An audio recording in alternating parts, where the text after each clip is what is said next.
Good afternoon and welcome. We're going to go ahead and call the meeting to order at 4:31 p.m. at Fallbrook Union High School, 2400 South Stagecoach Lane, Fallbrook, California, 92028. I'm going to go ahead and announce the closed session agenda. Number one, public employment discipline, dismissal and release, Government Code Section 54957. Next, we have conference with legal counsel pending litigation, Government Code Section 54956.9 D1. We also have conference with legal counsel, anticipated litigation, significant exposure to litigation pursuant to Government Code 54956.9 D2. We also have conference with labor negotiations, Government Code Section 54957.6. Our district negotiator is Lisa Garza Gonzalez, superintendent. Employee organizations are FHSTA and SEIU. Unrepresented employees, classified management, certificated management, and confidential employees. Next, we have readmission under suspension expulsion cases number 11 F2425 and number 2 F2526. Now we have public comments. Opportunity for members of the public to address the board on any item described in this agenda for the closed session. Is now. Opportunity will be granted for open session items. Government Code Section 54954.3. Do we have any public comments? We do not. Thank you. Now we will adjourn to closed session at, once again, Fallbrook High School Library. Thank you.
Good afternoon and welcome. We will now reconvene to open session at 5:32 p.m.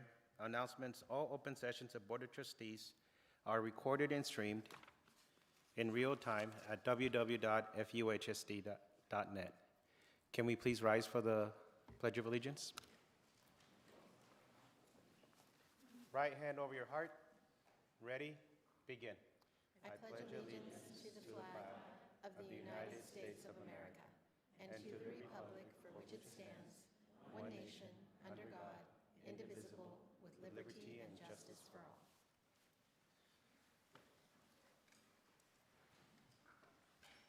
Thank you.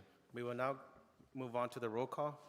Board of Trustees, Oscar Caralampio, President, is present. Eddie Jones, Vice President. Present. Tauna Rodarte, Clerk. Present. Paul Christensen, Trustee. Present. Chris Haskell, Trustee.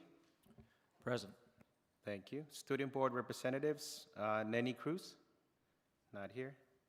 Ms. Kara Hart, and Ms. Charlize Polson. Present. Thank you. Finally, Superintendent Ilsa Garza Gonzalez. Present. Thank you. Informal review of governing teams norms. The Board of Trustees approved norms are that we be respectful, be approachable, be open-minded, be communicative with no surprises, be willing to listen, be prepared, and be trustworthy. Report from closed session. Public employment, discipline, dismissal, and release, Government Code Section 54957, nothing to report. Conference with legal counsel pending litigation, Government Code Section 54956.9D1, nothing to report. Conference with legal counsel, anticipated litigation, significant exposure to litigation, pursuant to Government Code 54956.9D2, nothing to report. Conference with labor negotiations, Government Section 54957.6, nothing to report. District negotiator is Ilsa Garza Gonzalez, Superintendent. Employee organizations are FHSTA and SEIU. And unrepresented employees, classified management, certificated management, and confidential employees.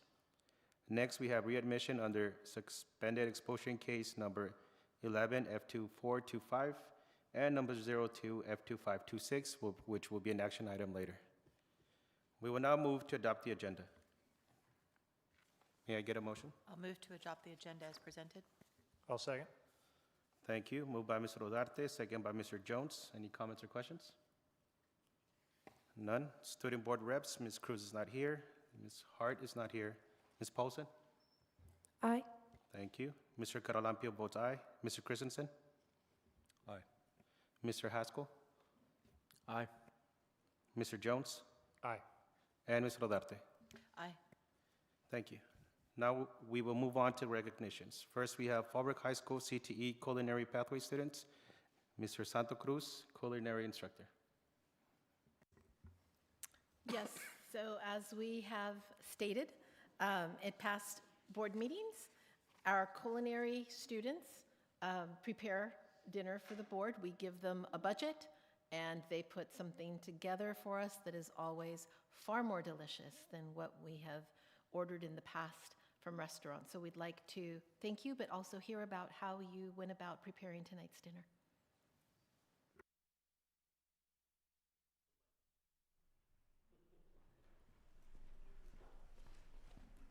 Hey guys, just to let you know, Joshua Robertson, Callie, there's some of our best culinary warriors here at Fallbrook, and as she said, they did help us with the meal tonight. Go ahead, Josh. Good evening, everyone. Today in culinary, I prepared chicken parmesan. We have Mr. Cruz here, made the pasta for you guys today, and our inter-student made the loaf of bread, and we turned them into garlic bread today, and everything came together well, and we're really grateful for the opportunity to share our work with you guys. Thank you.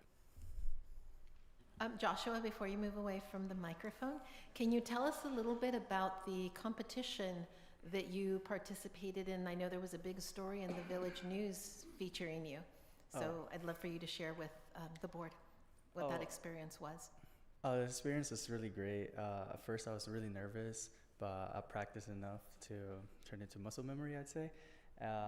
But it was a CCAP competition all the way up in LA, and we had a 2-hour limit, and I prepared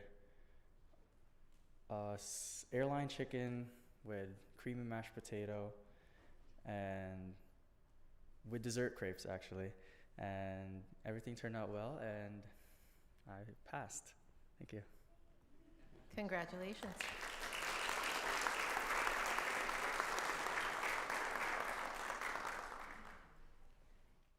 Thank you. Next, we have San Diego County School Boards Association Staff Member of the Year Award, Germán Mosqueda.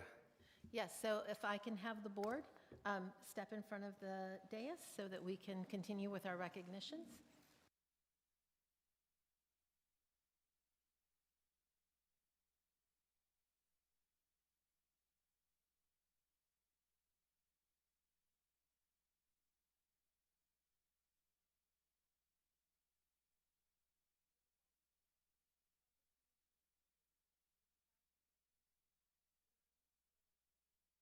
Of the San Diego School Boards Association honoring our own award, Staff Member of the Year.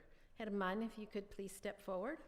Among many exceptional nominees from across the county, Germán's selection is a testament to his outstanding service, leadership, and impact on students.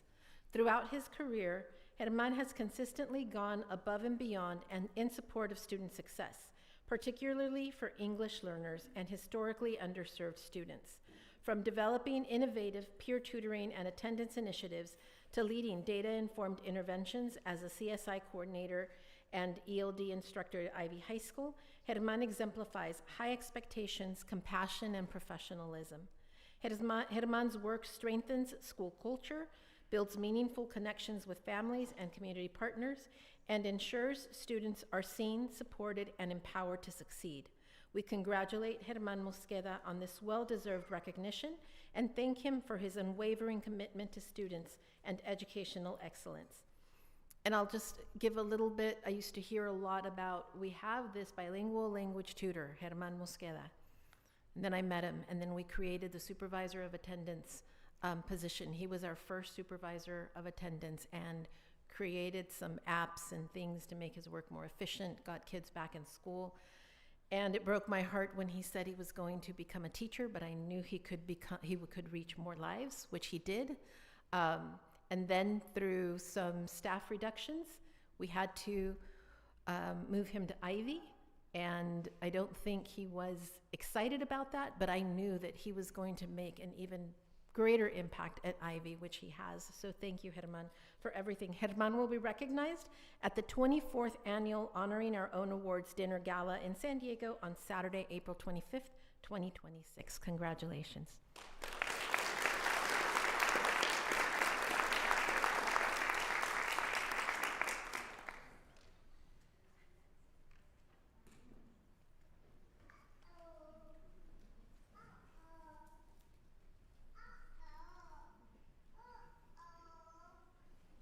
Thank you. Now we'll move on to Fallbrook's Finest Student. This month, Fallbrook's Finest Student recognition gives us the opportunity to honor a young man whose name already resonates with this board and this community, Joshua Robertson. Joshua, if you could please come forward.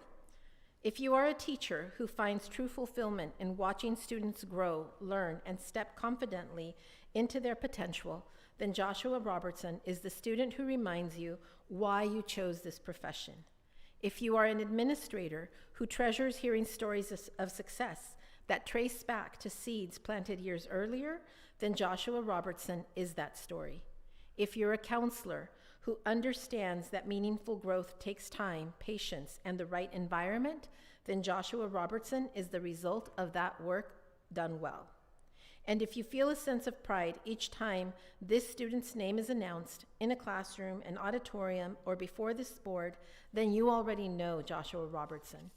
Joshua's culinary talent is something this board is very familiar with. Time and time again, he has demonstrated not only technical skill, but creativity, professionalism, and pride in his craft. What sets Joshua apart, however, is not just what he produces in the kitchen, but the intentionality with which he approaches his learning. He prepares, he practices, and he consistently rises to expectations because he believes in the value of doing things well. Joshua does not simply reflect the success of a culinary program. He reflects the power of mentorship, perseverance, and purpose. And for his instructor, Chef Santo Cruz, Joshua represents something even more meaningful. A student who not only absorbs instruction, but gives something back in return. Joshua reminds us that sometimes as educators, we are fortunate enough to learn something special from those we teach. It is impossible to say enough about Joshua Robertson.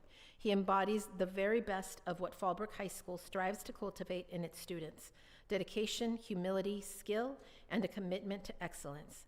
Joshua doesn't make us proud, he inspires us. Congratulations, Joshua. This recognition as Fallbrook's finest student is richly deserved, and we cannot wait to see where your preparation, passion, and talent take you next. Congratulations.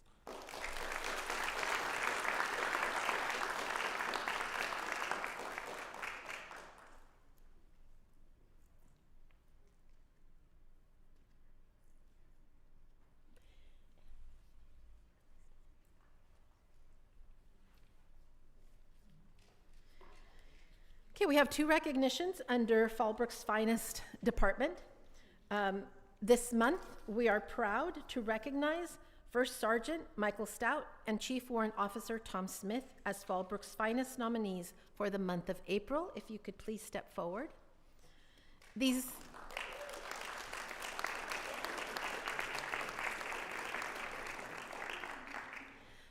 two exceptional educators bring far more than military expertise to Fallbrook High School. They bring character, commitment, and a powerful lived experience of what it truly means to serve. Day in and day out, First Sergeant Stout and Chief Warrant Officer Smith model purpose-driven leadership for their students. Through the ROTC program, they instill values that extend well beyond uniform and rank: accountability to one another, the discipline it takes to commit to hard work, and the pride that comes from seeing that effort pay off. Their influence does not stop at the classroom door. It extends into our broader community, where they continue to give of themselves in ways that reflect the highest ideals of service. One of the most compelling aspects of this program is who it reaches. The ROTC program reflects the full diversity of Fallbrook High School, welcoming students from every background and creating a space where students feel a sense of belonging, purpose, and opportunity to lead. The culture of inclusive excellence has been on full display in recent weeks, first through a student-run awards program planned and executed entirely by student leaders, and most recently through a Raiders competition held this past Saturday that brought together students from 18 schools across Southern California. Both events were clear evidence of what this program has become: a well-run, student-centered organization that creates meaningful leadership opportunities at every level. The leadership development woven into this program is intentional and impactful. Students learn how to lead within the structure of ROTC, and through that experience, they gain skills, confidence, and perspective that serve them long after they leave our campus. We are deeply grateful for the dedication First Sergeant Stout and Chief Warrant Officer Smith bring to Fallbrook High School each day. It is an honor to recognize them as the outstanding individuals they are. Congratulations to both of you. This recognition is truly well-deserved.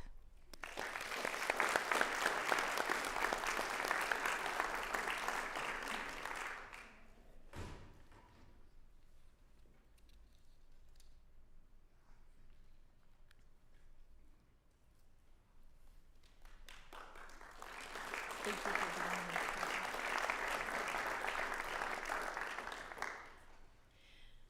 I don't know, welcome Nani. I don't know how many of you are aware that April 6th through 10th, last week, was National Assistant Principals Week. And it gave us a timely reminder to pause and recognize some of the amazing people who keep our school running. This month, Fallbrook's Finest is proud to celebrate our assistant principals, Steve Martinez and Aime Bacanava. If you could please step forward.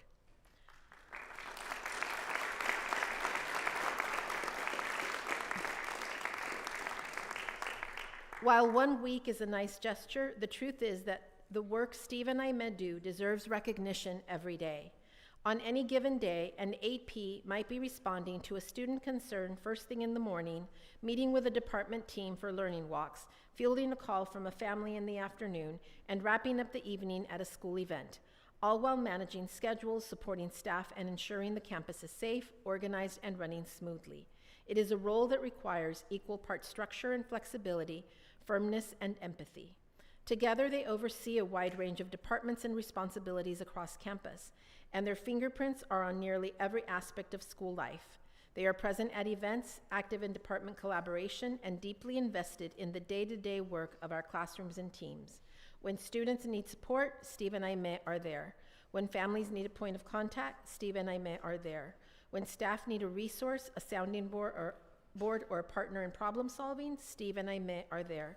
Their commitment to building genuine relationships with students, staff, and families alike is what makes them not just effective administrators, but trusted members of our Fallbrook community. We are grateful every day for the leadership, care, and consistency that Steve and I bring to our campus. Thank you both. The Warrior community sees you and appreciates you more than words can express.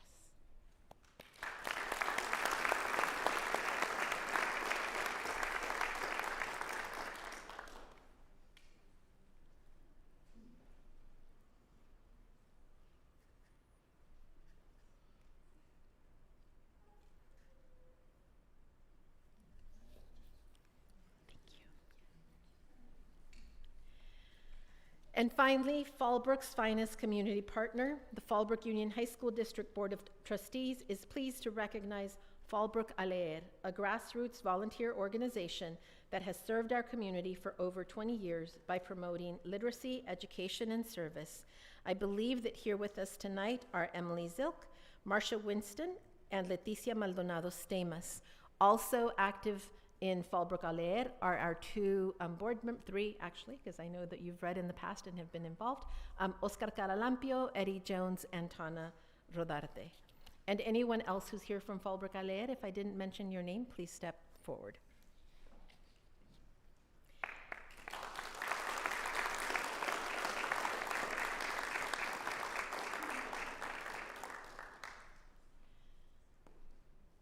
Founded in 2003 by educator Leticia Maldonado Stamos, Fallbrook Aleer began as a small school-based literacy effort and has organically grown into a district-wide annual event now hosted at Mayellis Elementary School.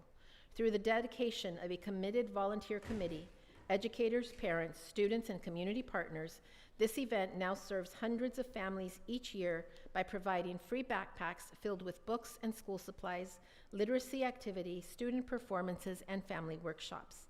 Entirely volunteer-led and not a formal nonprofit, Fallbrook Aleer is a powerful example of community in action. The group's resilience, continuing the event even during the COVID years, and its partnerships with local schools, businesses, and organizations underscore its lasting impact. We commend the leadership team, volunteers, and supporters for sustaining this beloved community tradition and thank them for their continued service to Fallbrook's families and students. This event, which takes up to a year ahead to plan, is led by 7 co-chairs: Leticia Maldonado Stamas, Marta Covarrubias, Maria Gomez, Emily Zilk, Marisela Gonzalez, Marcia Winston, and Leah Curcio. Their committee members include another 15 to 25 members, 20 to 30 guest readers, and about 80 Fallbrook High School District student volunteers. This year's keynote speaker is Eric Ortega, Fallbrook High School graduate, a leader within the Pala Band of Mission Indians, award-winning radio host, and a trustee for the Bonsall Unified School District. Fallbrook Aleer will be held this Saturday, April 18th. It promises to be another educational and entertaining event where families can come together and make cherished memories. Thank you, Fallbrook Aleer, for promoting literacy and service in the Fallbrook community.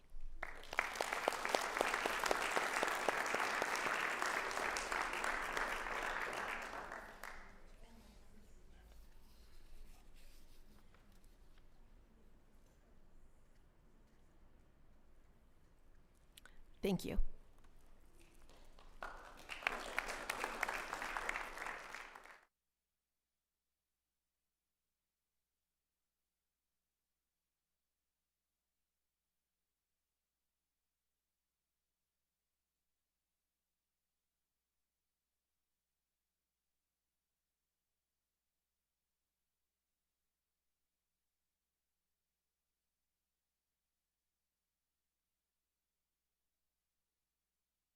Okay, welcome back. Public comments. The Fallbrook Union High School District Board of Education encourages and invites the public to comment on agenda and non-agenda items. Individual speakers will be limited to 3 minutes. Per legislation 1292, the board will give twice allotted time to a member of the public who utilizes translating technology assistance to address the board. Total public input on any one subject will be limited to 20 minutes and may be extended at the discretion of the board president. Comments on a non-agenda item will be heard at this time. Comments on an agenda item may be taken at this time or when the item is discussed by the board. Speakers will be called in order by topic and when carded submitted. The district's silence should not be mistaken for agreement with public comments. Rather, the board remains silent to comply with California law, avoid legal entanglements, and/or to protect the privacy of those involved.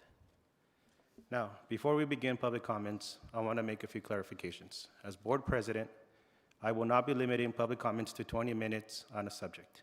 However, please respect the 3-minute timer. Also, a speaker can absorb only one time card. More than one card being passed or given will not be allowed. Thank you. Do we have any public comments?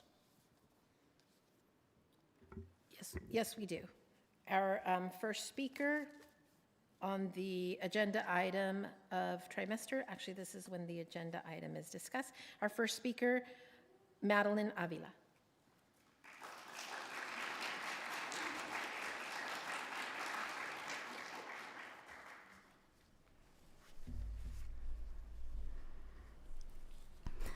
Good evening, members of the board. My name is Madeline Avila, and I'm a senior student at Fallbrook High School, as well as an AP research student. Thank you for giving me the opportunity to speak tonight. I want to speak about the trimester system and how it impacts both students and teachers. From a student perspective, I've experienced both the semester system and our current trimester system. One of the biggest differences is flexibility. In a semester system, students have more opportunities to take a wider range of courses, especially advanced classes like AP courses. Under the trimester system, that flexibility becomes much more limited. As a student working toward the AP Capstone Award, I needed to take a specific set of classes. However, I wasn't able to fit everything in my schedule because of how the trimester system is structured. In order to make it work, I had to take a course through Palmer College, just to fulfill a graduation requirement so that I could open space for additional AP classes. While I was able to find a solution, not every student has the same access to outside resources, transportation, or the ability to take an extra class. That creates an imbalance in opportunities, specifically for high-achieving AP students. But this issue doesn't just affect students, it affects teachers too. As part of my AP research, I surveyed teachers and interviewed teachers across 3 different schools, including Fallbrook High School. A consistent theme in those interviews was that the trimester system itself was identified as a contributing factor to teacher stress and burnout. Teachers described the pace of the trimester system as fast and demanding, with less time to build connections, reinforce learning, and manage workload effectively. And when teachers feel overwhelmed, that directly impacts the classroom environment. Several teachers also expressed that the systems meant to support them, including administration and district leadership, don't always align with what they actually need in the classroom, specifically this trimester system, which can further contribute to stress and a challenging work environment. So this becomes more than just a scheduling issue. It becomes a learning issue. When the system limits student opportunities and it adds pressures on teachers at the same time, it affects the overall quality of education. I'm not here to just point out a problem, but to highlight something that could be improved in a way that supports both students and teachers. I would be more than happy to share my research, including survey data and teacher interview insights, if that would be helpful in guiding future research. Thank you for your time and for listening to my perspective.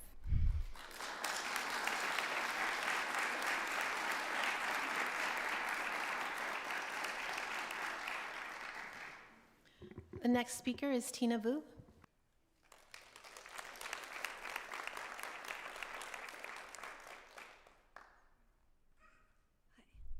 Good afternoon, parents, educators, and students. My name is Tina Vu, and as a senior who has experienced both the semester and trimester systems, I'm here today to discuss the following. Despite the good intentions and the issues that the system has tried to amend, I unfortunately feel that it has brought more negative than positive. First of all, as many students have previously mentioned, This system does not allow students to take the full range of courses that they might otherwise be able to, especially with advanced courses and electives. The 15-credit structure with 5 classes per trimester causes classes to overlap and much difficulty in arranging schedules that enable all students to succeed. Many students, including myself, cannot take advantage of all the courses and programs that this school has to offer, like the IB or AP diploma and the CTE pathways, simply because we are limited by the time that the trimester system provides. Not only does this inhibit us in high school, but we are also prevented from potentially graduating early and getting ahead with classes, better preparation for college by attaining more credits and acquiring a weighted GPA, and also preventing all students from accessing enhanced course material that can further their learning and education. Not only does this trouble students, as Maddie said, but teachers and parents as well. While students struggle to adjust to new classroom settings every 3 months, teachers must also quickly adapt to new students, unable to accommodate to possibly new learning styles and lesson plans. Students may be stuck with teachers whose teaching styles they do not agree with, setting them up for failure in the classroom. This classroom environment and other students may also interfere in these frequent changes. Even students who may like this switch are inconvenienced by new schedules, classes, and general disruptions to their learning. At the same time, parents may struggle to understand this rather confusing system and aid their children. Finally, as beneficial as Warrior Pride Time has been for me, I feel that many students do not utilize it to its full potential. I've noticed several students in my WPT who select classes entirely on who would be the most fun option. Of course, some of these students have already completed their assignments, but others are behind in their classes and do not use WPT in order to get assistance or complete work that they may be missing. As a result, these students fall more behind, going against the goals of the trimester system, allowing students to further decline in their studies. Additionally, with the creation of WPT, sports, clubs, and other activities utilize this time as mandatory practice or something similar. Although this is a positive, it sometimes creates conflict between students juggling academics and extracurriculars. In conclusion, myself, teachers, parents, and most importantly, other students strive for the empowerment of everybody, regardless of background, and wish for an amended system that benefits everyone. Thank you.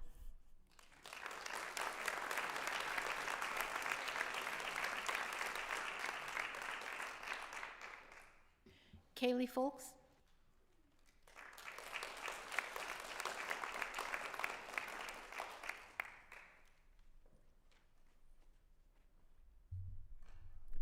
Good evening. My name is Kaylee Folks, and I am currently a junior here at Fallbrook High School. The trimester system has been present throughout my whole high school career, and it has not held up to its promises. I understand that the trimester system is to help with remediation, but I and many others do not fall under that category. I am enrolled in almost all APs, and I have struggled to get into the many career-exploring electives that our school has to offer. Is it fair for a student to have to take an elective class that they are not interested in?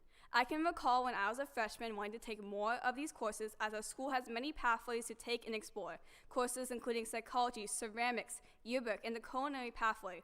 Unfortunately, I have not been able to take electives that I was interested in, as AP classes take up all the spots that the 5-period trimester system offers, compared to the access I would gain under a 6-period semester system. This defeats the purpose of the trimester system for students enrolled in upper-level classes. For example, I have been thrown into an elective like forensics to get the elective credit required for graduation. This class I did not want to take, but I had to because there's only one trimester elective available. Moreover, trimesters promote learning gaps. Another experience I unfortunately had was with human anatomy, a third-year science class. I took Part A in my sophomore year, and due to the lack of space in my schedule from trimesters, I am unable to take Part B until my senior year. Is it fair for a student to have to wait 2 years to finish a course? This results in a 2-year learning gap. A gap where I am expected to recall prior knowledge, a gap interrupting my learning. It is a lot to ask any student to remember and build on prior knowledge to finish a course over 2 years. In all, thank you for my opportunity to speak about my experiences with the trimester system.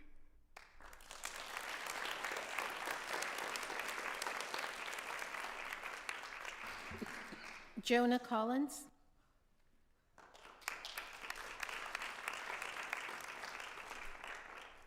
Good evening, members of the board. My name is Jonah Collins, and I am a junior here at Fallbrook High School. I am also on the varsity football team and am very involved in our agriculture classes, where I serve as FFA chapter treasurer this year and will continue to do so next year. I also raise swine projects. I'm here today to share some concerns I have about the trimester system and how it is affecting students, especially in agriculture classes. One of the biggest issues is for students raising livestock projects. With the current schedule, there can be an entire trimester where students don't have agriculture classes. This makes it hard to stay connected with teachers and get the support we need while managing animals and long-term projects. It also means some students don't even learn about livestock opportunities until it is too late in the year to start or are behind on planning. Because trimester classes are compressed into about 12 weeks instead of closer to 18, missing one day of school often feels like missing 3 or more, which makes it much harder to catch up. We lose a lot of time to really learn and to practice. In agriculture classes where learning is hands-on, that lost time really matters. These gaps also mean students in agriculture classes tend to miss important updates and guidance. Consistent time with teachers is extremely important, especially for projects outside of school.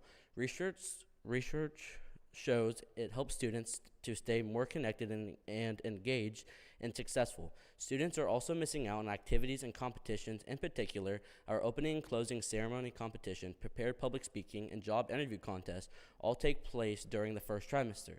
So students without an agriculture class then often miss out on those opportunities, and those are some of the best ones we have to offer. Across campus, many students feel that the trimester system makes classes feel rushed and doesn't give enough time to fully learn or build strong relationships with our teachers, which is extremely important. I've talked with a lot of my fellow classmates, and I haven't heard anyone who prefers this system. We all share the same concerns. Overall, the trimester system is making things harder for students, especially in programs that depend on hands-on learning, such as floral and mechanic classes.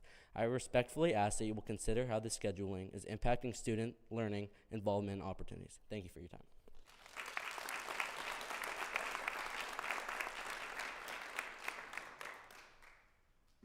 Blake Robinson.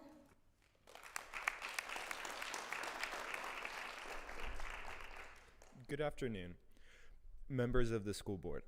I am a student athlete and senior at Fallbrook High School. I've come to discuss a few difficulties with the trimester system.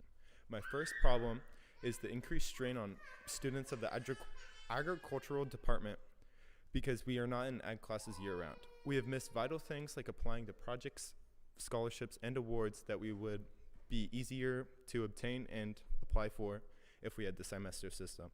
Another problem I have is the gap between trimesters affecting projects, long-term projects we have in the class of agriculture. For example, we build tables and raise pigs and other such as. In the shortened 12 weeks, we cannot finish it and we have to leave the projects unfinished until we pick back up on those. Sometimes it leaves projects undone and destroyed within the gap. Another reason I have trouble dealing with this is the increased speed in classes from the shortened 12 weeks. This leads other students and me to not be able to catch up after missed time. For example, I had shoulder surgery, which took me out for a week. I returned to all Fs, and even while working on my assignments in Warrior Pride Time and other classes, it was extremely difficult to recover even passing grades after that week. Another point is it's very harmful for schedule fluidity for athletes. This means like athletes have to either pick school or sports because some classes are only offered in certain periods, which are direct conflicts with sport classes, leading to athletes either missing practice time or missing classes that are vital for them. This also limits the electives that athletes can participate in. Also, another reason this is bad is because the compounding effects of having a gap between pivotal and hard classes like science, math, and English. This leads to forgetting some, if not most, of the material that you went over in the first try. A noticeable dip in classroom performance I've sustained instead of having the class all year long eliminates forgetting of material and dipping grades and performance. Making the gap between trimesters even more brutal for students is that we often switch teachers from the A and B courses. Switching teachers also affects students because we build connections and getting used to the teacher's style and routine. that we have built in that class. For example, right now, I suffer this exact problem in ERWCA. In my first trimester, I had Miss Myers, who was a great teacher, but I grew used to her repetitive work and her teaching style. But then in trimester 3, I had to restart with a brand new teacher, and it was rough for me because they had different styles and routines. I switched to Miss Schul's class, which was a big culture shock and led to my grades. Thank you for your time.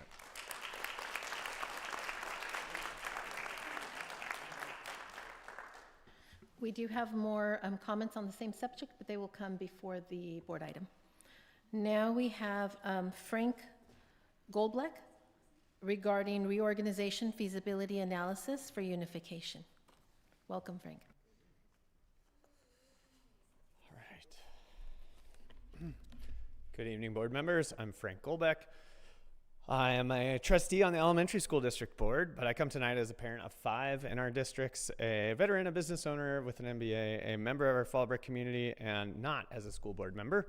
I'm aware that the agenda tonight includes information regarding potentially trying to unify the elementary and high school districts.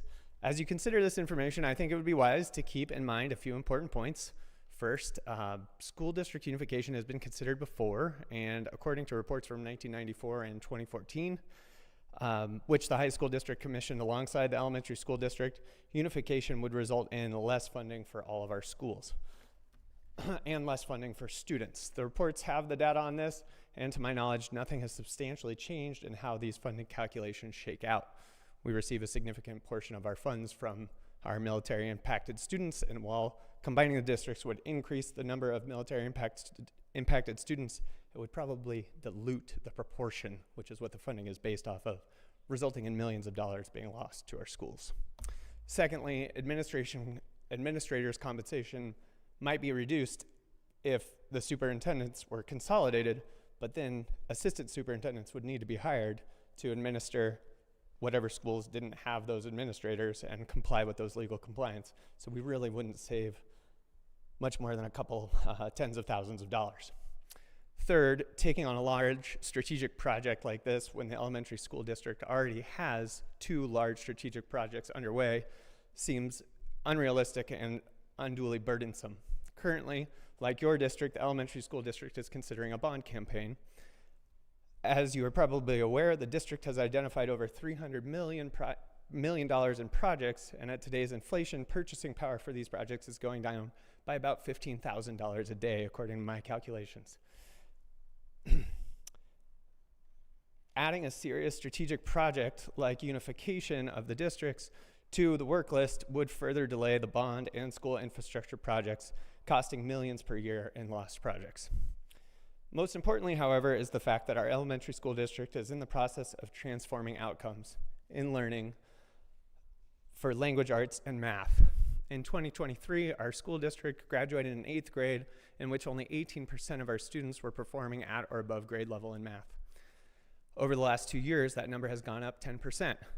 And the district is very focused every day on getting it higher for the benefit of our students and families. But we have a ways to go. Is there a compelling reason to take on this additional strategic work? If so, perhaps we can coordinate between the districts with aligning our visions for our students, as well as our teaching strategies and outcomes, or pedagogy, instead of forcing a path that would greatly disadvantage our schools and students. Thank you.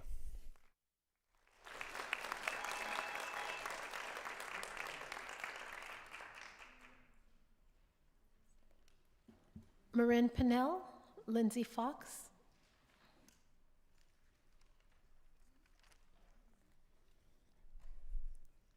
All right, good evening, board members and superintendent.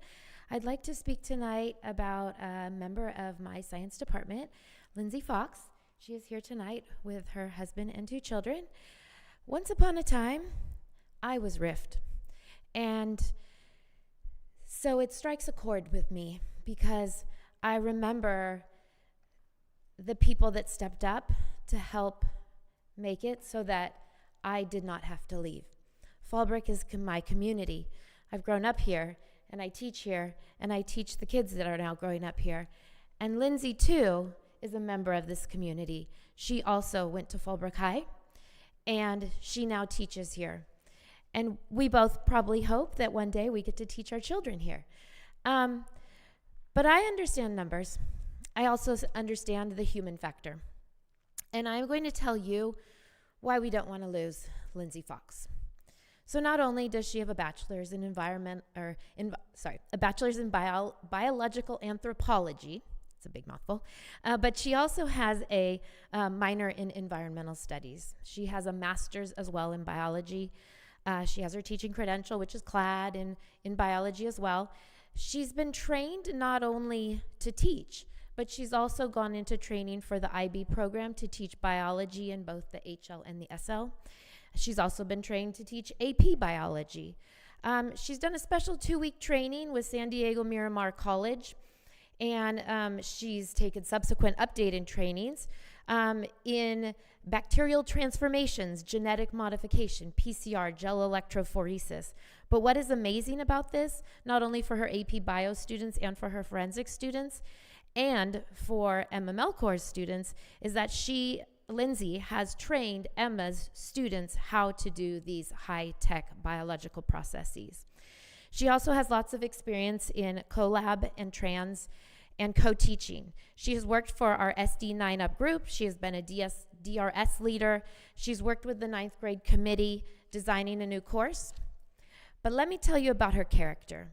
She is detail-oriented.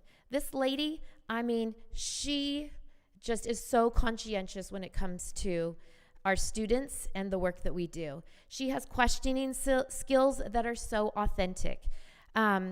She is an expert in her subject area. She's a team player. And her dedication, she stays here. Oftentimes when I leave at 6 o'clock at night, her car is still here. But she has duty-based ethics. And she has a duty in herself that she knows she must provide students with the best education possible. And if we lose Lindsay Fox because of the RIF process, because right now our numbers might not show the best, we need to keep Lindsay.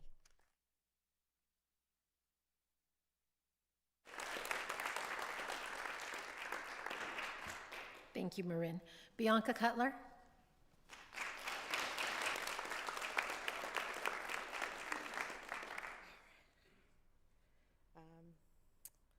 Oh no, I lost it. Sorry. There we go. Okay.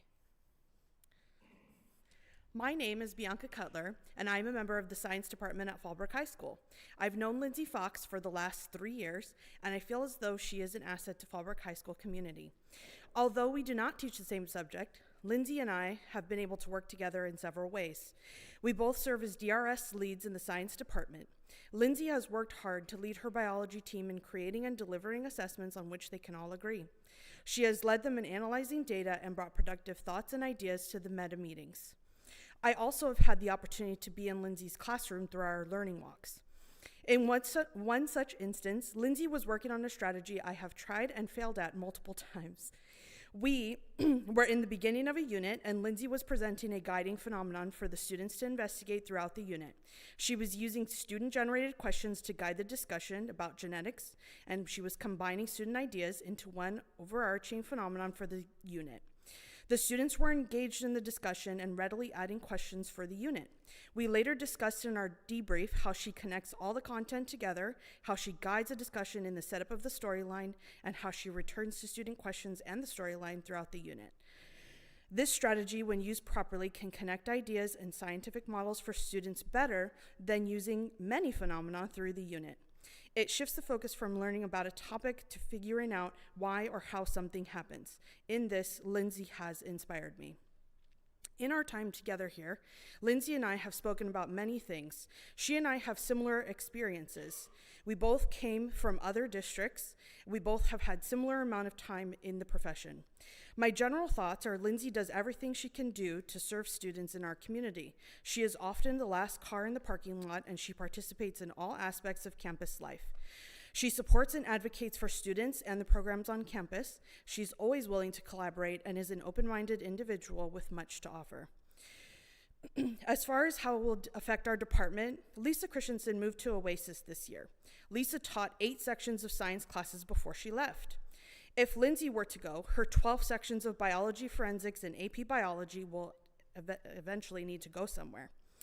This could increase the number of preps per teacher in the department. It could make for 5/4 sections. It could increase class sizes. I just fail to see how we could possibly be down 20 sections of science courses from one year to the next.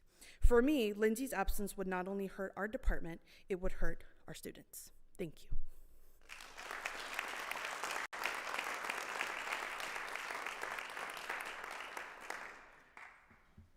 Thank you. Jacqueline Albino?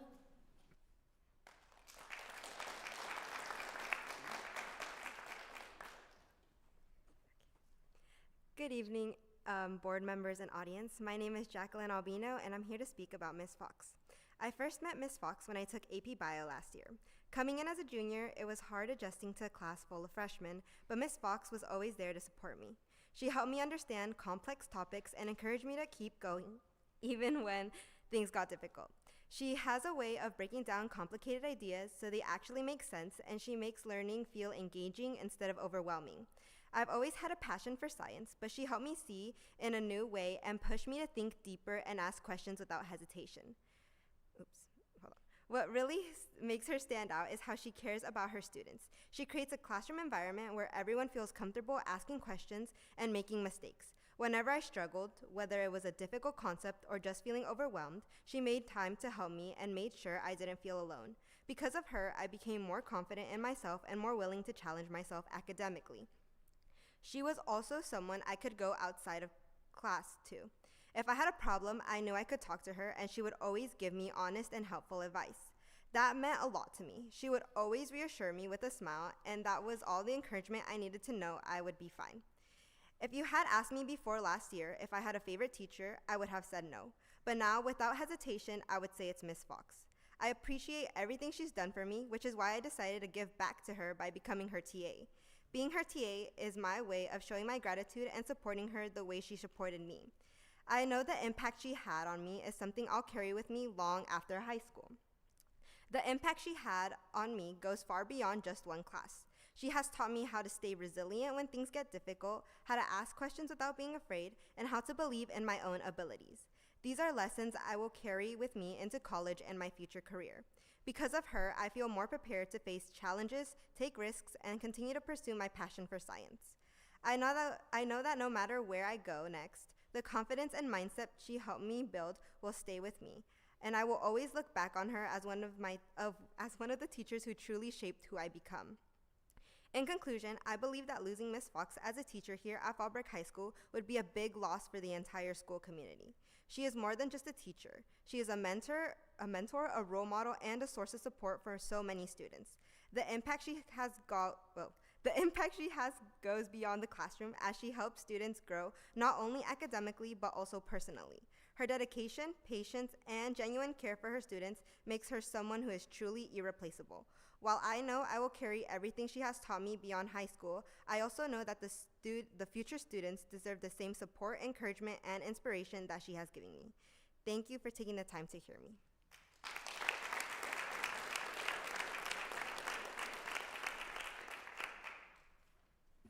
Megan Workman?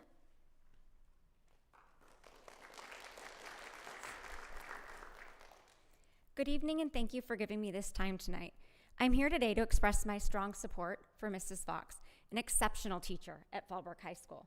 My name is Megan Workman, and I have spent the past 20 years working in education, including having 2 students gone through or still active in Fallbrook High School. Mrs. Fox stands out as one of the most dedicated and effective educators I have encountered. My son had her for AP biology during his freshman year.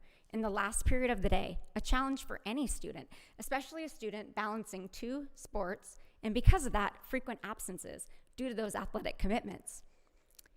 Despite these challenges, Mrs. Fox went above and beyond to ensure he remained fully engaged in the course. She made extra efforts to include him in lab work, helped him master essential content, and provided opportunities to recover missed instructional time.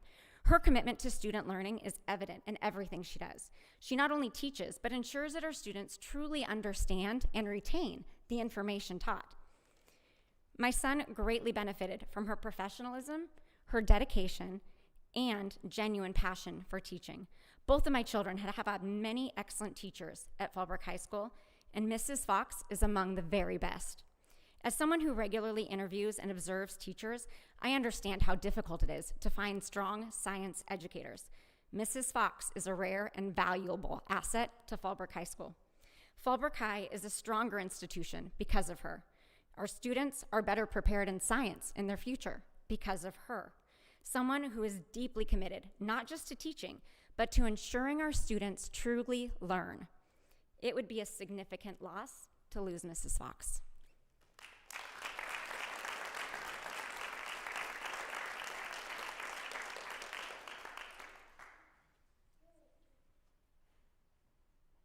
Those are all the public verbal comments for this time. Thank you for your comments. Now we'll move on to communications and reports. Report from student board representatives.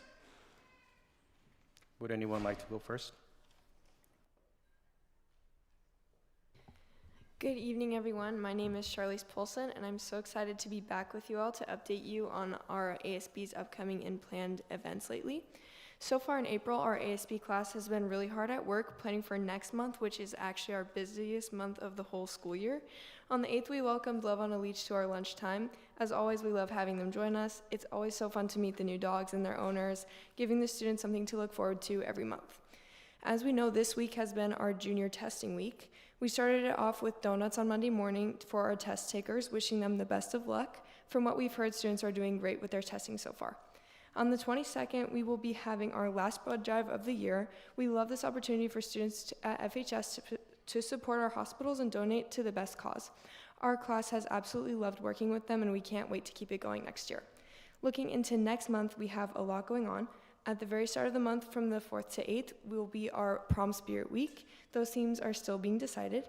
On the 9th, we have our Elegance in Manhattan Prom. It will be hosted at Joya Kitchen, located in La Jolla.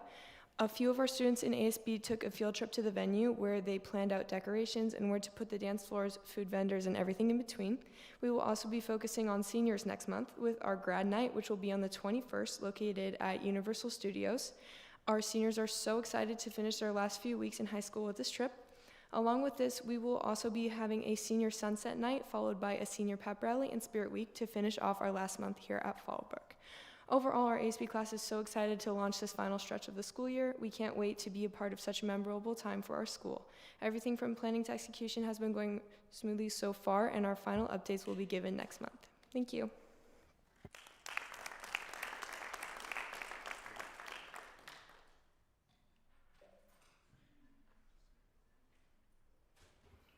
Good afternoon, everyone. I am here to give an update on Ivy this month. I would like to start off by mentioning how Ivy has been actively preparing seniors for graduation, while also giving them meaningful experiences and opportunities.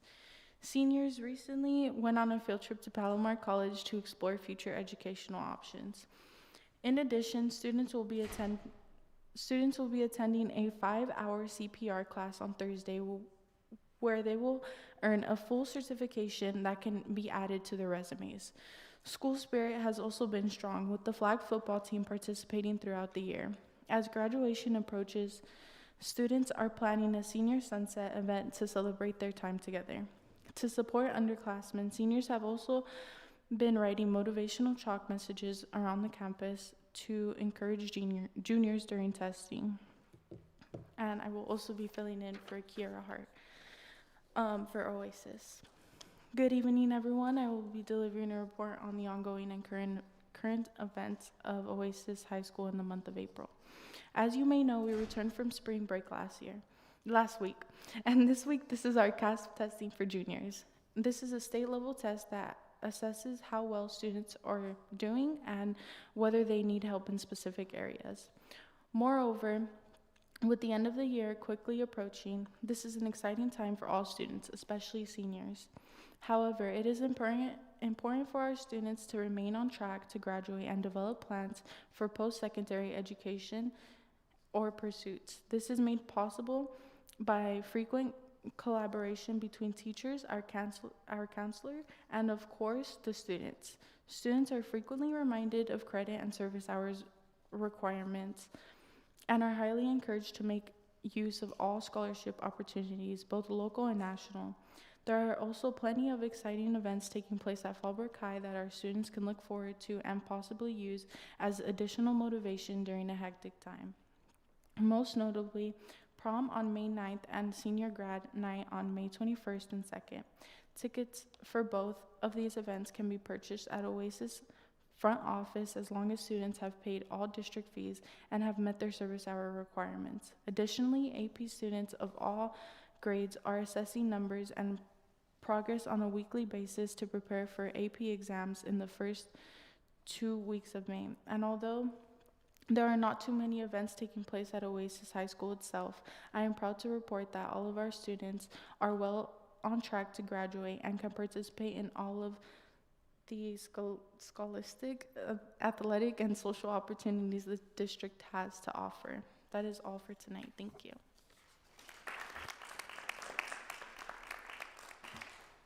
Thank you.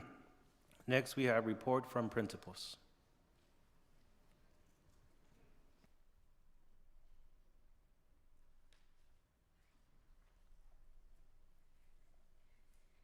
Good evening, everyone. I feel like it's been a minute since I've presented to you all, so I'm going to go a little bit back in time to share some of the things we've been doing actually over the last month. Last month, we held a college and career fair in March. It was coordinated by Mr. Sal Cabrera. We do this annually, but it's a great opportunity to bring different colleges, trade schools, and local job opportunities within our own community to our campus. Our local sheriff's department and North County Fire were there in full force talking to our students about different career pathways.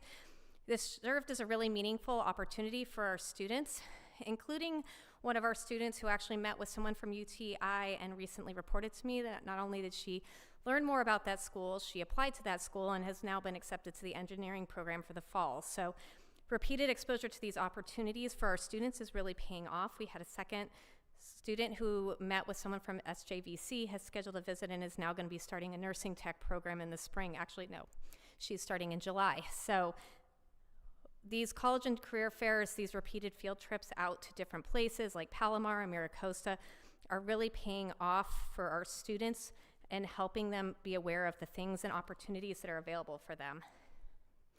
Sorry, I'm out of breath because I ran up the stairs. Last week, we held our Ivy Trimester 2 Awards.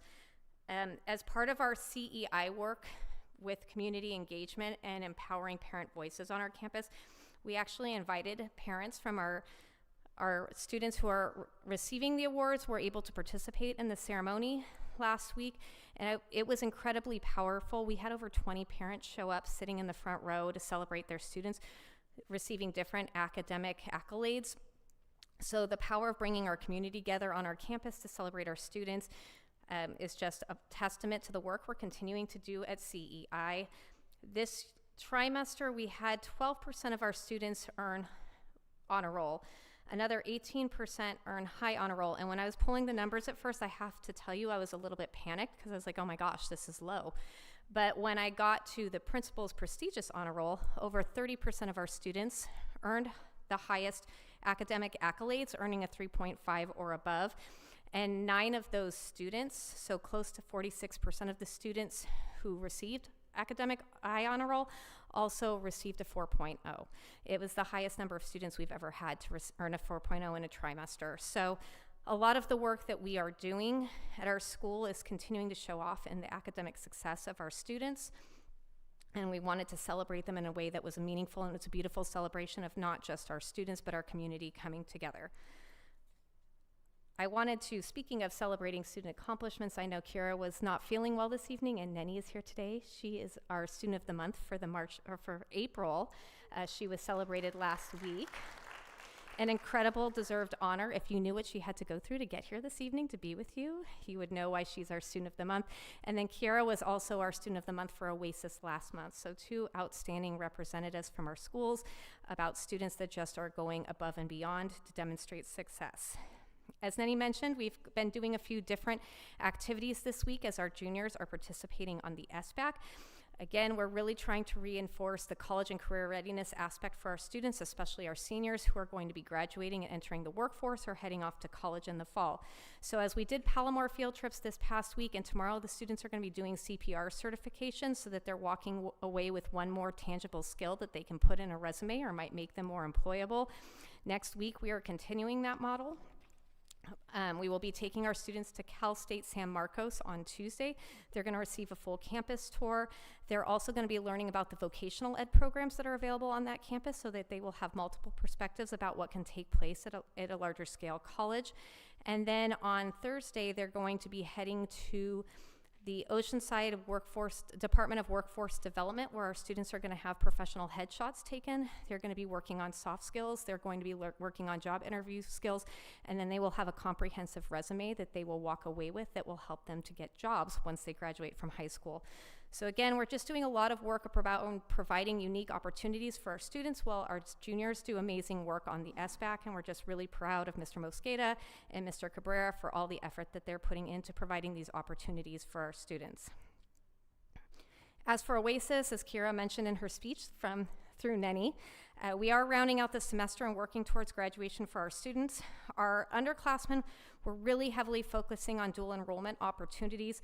Oasis and Independent Study is an ideal platform for kids to engage in dual enrollment in early college because of the flexibility of scheduling. And so we are working toward a goal of A through G plus 12 as a pathway so that if students who start with us in their freshman year can hopefully graduate from Independent Study with an additional 12 credits toward college through our dual enrollment options. Again, our students are on track to graduate at Oasis. We're feeling really good about the progress. Our programs are very full with a healthy wait list going into next year, so we're expecting to be starting our school year with really strong numbers. All of our students are looking forward to end of the year celebrations. This is the time of year where things move very quickly, and we're just continuing to focus on student success and celebrating our students' accomplishments. All right, what questions do you have for me?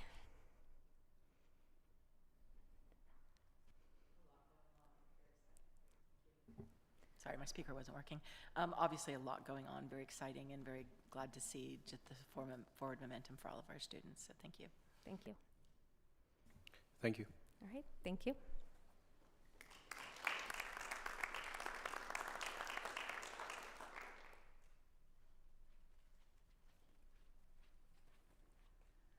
Good evening. If you know me, you know I don't usually bring something printed out, but it's been a long time since I was here. We skipped a month, so, and we're down to the wire here with only one left remaining after this evening. So I had to get my thoughts on paper just to make sure I didn't forget anything or anyone. Proud to share a brief update this week. This is a week that is full for us on campus of what we hope is really meaningful work, both in our testing rooms and in our classrooms. Like I said, I apologize in advance for the length of tonight's presentation, but I just wanted to make sure that I hit everything possible, and I know our May meeting tends to be very full with celebrations. This week, our campus has been navigating the CASP testing process, so Smarter Balance testing. That includes math, English, and science. Above and beyond that, we also have provided opportunities for our 10th graders to participate in a couple of tests as well that will prep them for the future. So I wanted to take a moment just to recognize that both our students and our staff have had to exercise tremendous grace and flexibility throughout the course of this week in order to accommodate our juniors and give them the focused and uninterrupted testing environment that they deserve. We have shifted to extended class periods for much of the remainder of our student population and throughout the week. We know, and our students and staff will likely tell you, that longer class periods are not always easy. For some, they've presented a real challenge this week, and we really appreciate that they've risen to that occasion with grace, understanding that it's a temporary adjustment and very purposeful. We will return kind of to our regular schedule next week with the understanding that some students will need to be pulled in order to finish those state tests as well. But we're deeply grateful to our students and our staff alike for hanging in there through this one very big week together. And just on that note as well, a particular note of appreciation to our teachers, our counselors, our support staff, testing coordinator, who are working tirelessly still this week behind the scenes to ensure that every student has what they need to succeed in the testing environment and that every session is running as smoothly as it possibly can. I know that's a big burden to shoulder, and it really is truly an all hands on deck kind of a week for us. So I also wanted to celebrate what's ahead. As Ms. Gardner mentioned, this part of the year tends to go very quickly, especially for our seniors. I don't know if it feels that way all the time, but it goes very quickly. So while the testing has been kind of the operational backdrop of this week, our counseling team is continuing to work towards a lot of those senior events. They are celebrating and supporting students as they move towards completion of a variety of things. So we're going to be recognizing our seniors in a commitment ceremony on May 8th. They recognize students who have completed career and technical education pathways, as well as those who have made commitments to attend college or university after leaving here. And then beyond those celebrations, they're also actively working to verify and streamline course selections for all students as they work towards building a master schedule that hopefully thoughtfully addresses the needs of students at Fallbrook High School. I know that this is really detailed and demanding work, and we're grateful for their dedication to getting it right. Looking ahead as well, we have so much to celebrate. We're going to be honoring student athletes as we always do in the spring on a signing day, anyone that's committed to play their sport as they move beyond Fallbrook High School. And those students typically represent schools across the country, which is awesome to see. We're also going to be recognizing students who have achieved proficiency in more than one language, which is truly a remarkable both academic and cultural accomplishment. That's coming up at our biliteracy ceremony, which is mid-May, I think sandwiched right on either side of our next board meeting, is also our senior awards night. That is a celebration, I think, both of our school community and of the greater Fallbrook community and their dedication to supporting our students as they move into what comes after high school. It is always amazing. Pam Kane at the end of that evening always tells us how many tens of thousands of dollars have gone to students, and especially that have come directly out of our community. So we're really thankful for that event every year and looking forward to it as well. I did want to highlight as well our AP office. I know we highlighted the APs this evening. I could not do my job without them. They are once again working hard on our honor roll as well. We're going to acknowledge over 1,000 students who earned 3.0 or higher during our winter trimester. Also had the opportunity this week to hear from some of our parents who came to our LCAP parent input evening on Monday night. I know that that's an extra thing that we ask people to do, but we truly appreciate their input. Just a couple of the things they highlighted, that they appreciate the access we offer to a variety of electives. They also highlighted the access to the support provided through WPT, and there were several things they requested that we maintain, which we always appreciate. Sometimes if something is good, people don't talk about it because they assume if it's good, it's going to hang around. And so they specifically talked about some things that had supported their students, which we always appreciate hearing as well. I did want to highlight, I know that Ms. Gardner spoke a little bit about Student of the Month and having had the opportunity to acknowledge Nenny this month, but it is, I know some of you have had the chance to go to Student of the Month. This is also the time of year when I get extra emotional, so I apologize.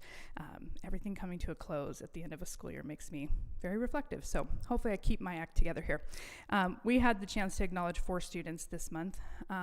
We celebrated a 4-year AVID graduate who's been accepted into the nursing program at Azusa Pacific University and plans to study nursing in order to give back to the medical community, specifically as he stated in a way that that community showed up for his family in a time of need. That kind of purpose that's rooted in that gratitude and service is really what I'm proud of in our AVID program. I think that's something Ms. Charles really strives for with our students. And that celebration kind of caps off in their ability to attend that next step in a 4-year university. We also celebrated a student who's been a dedicated multi-year participant in ROTC as well as in band and has had leadership roles in both places. She specifically talked about how in band she was encouraged by Mr. Lee to try multiple instruments until she found the right one.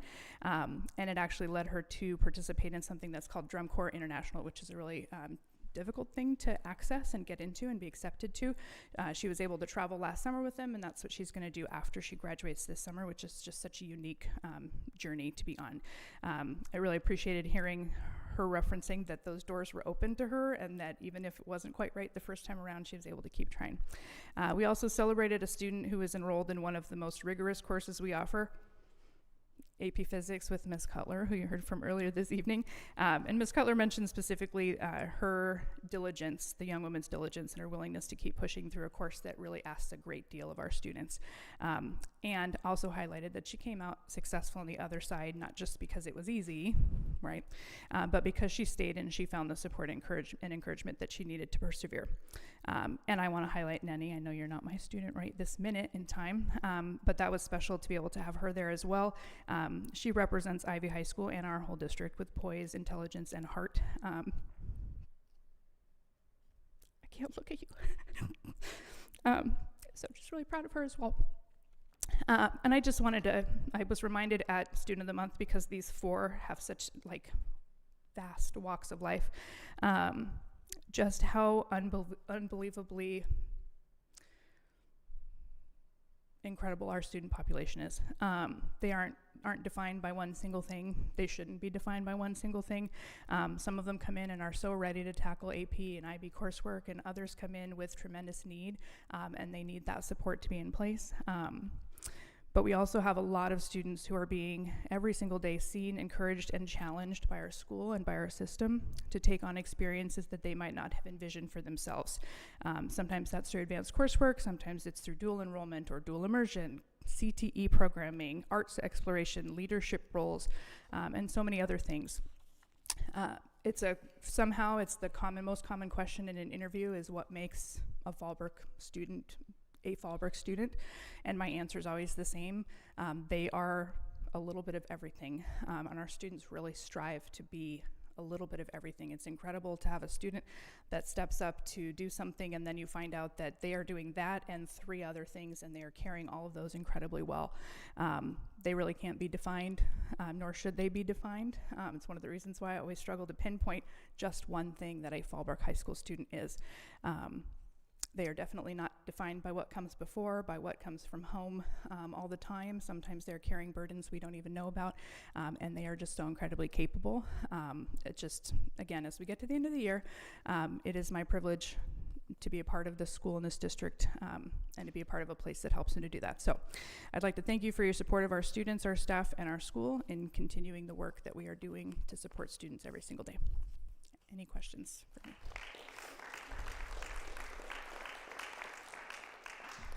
No questions. Thank you. Next, we have report from board members. Who would like to go first?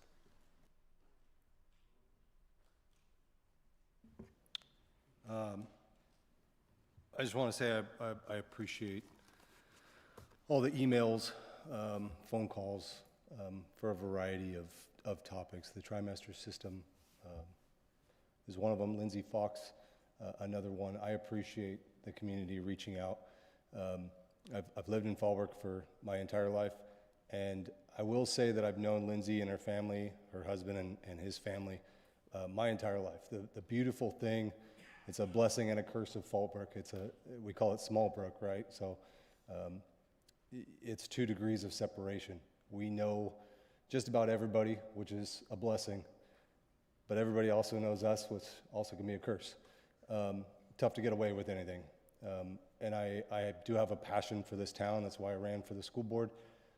I want to see that it's better. I want to see our schools better, teachers and students supported. So I greatly appreciate colleagues getting up and speaking for Lindsay.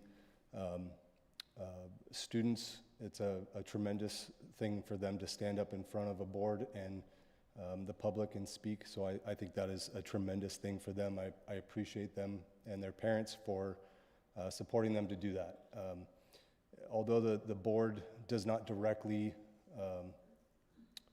make employment or employee decisions directly, for me it's not a lost cause. I do fight for Lindsay. I do feel for Lindsay. It is not something the board directly made a decision on for one particular person, whether it's you or any other teacher for that matter. And do know that those voices are not unheard. We do hear them. They do affect us in our decisions, and they are things that we don't take lightly, specifically because it's a small town. Whether you were a local or not, it's not a matter of the teacher specific, but when you're local and we do have history, Small Brook is something that we love to support each other, and that's the beauty of this town and why everybody either wants to live here or doesn't move away, like us. So know that it is a discussion. It's not something we take lightly for you or the other teachers that were riffed. Riffs are never a discussion that we want to have. But the board, we in closed session, we talk about it, and out of closed session, and it is an ongoing discussion. And if there was a, for us, that discussion usually tends to fall on budgetary stuff. That's kind of where our discussion goes, and with superintendent and CBOs identifying needs and things like that. So, although I can't magically, wave a wand and do something, but just know that it's not going on deaf ears. We hear you, and for me, I greatly appreciate everybody. Ironically, I know students that are speaking. I've grown up with them as well. And half the teachers know my sister or family, so I personally thank you. I know you're a great teacher because I've never heard anything bad about you. But I appreciate the community stepping up and fighting for you and having a voice heard, and that's what we're here for. I want you to step up and be heard, and let us know all those things, whether it's trimester or teachers. So I appreciate that, and I think that's just all I wanted to say is it takes a lot of courage for everybody to get up and fight, whether it's trimesters or for teachers, and I commend you all, and I appreciate it, and it's not on deaf ears, so thank you.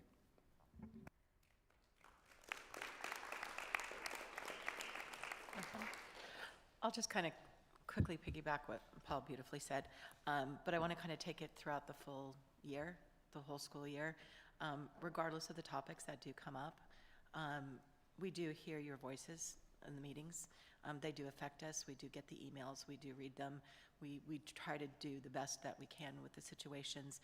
And what it really just proves to me is how much you care about the school district and about our students and our community and our families. And so sometimes it's uncomfortable sitting up here, and it's difficult not being able to interact. But just know, we know that you care, and I would rather it be filled with a bunch of people who are maybe unhappy about something at the moment than be empty every month and have people not be concerned about us, how that we're doing with the school and how our students are performing. So thank you, always.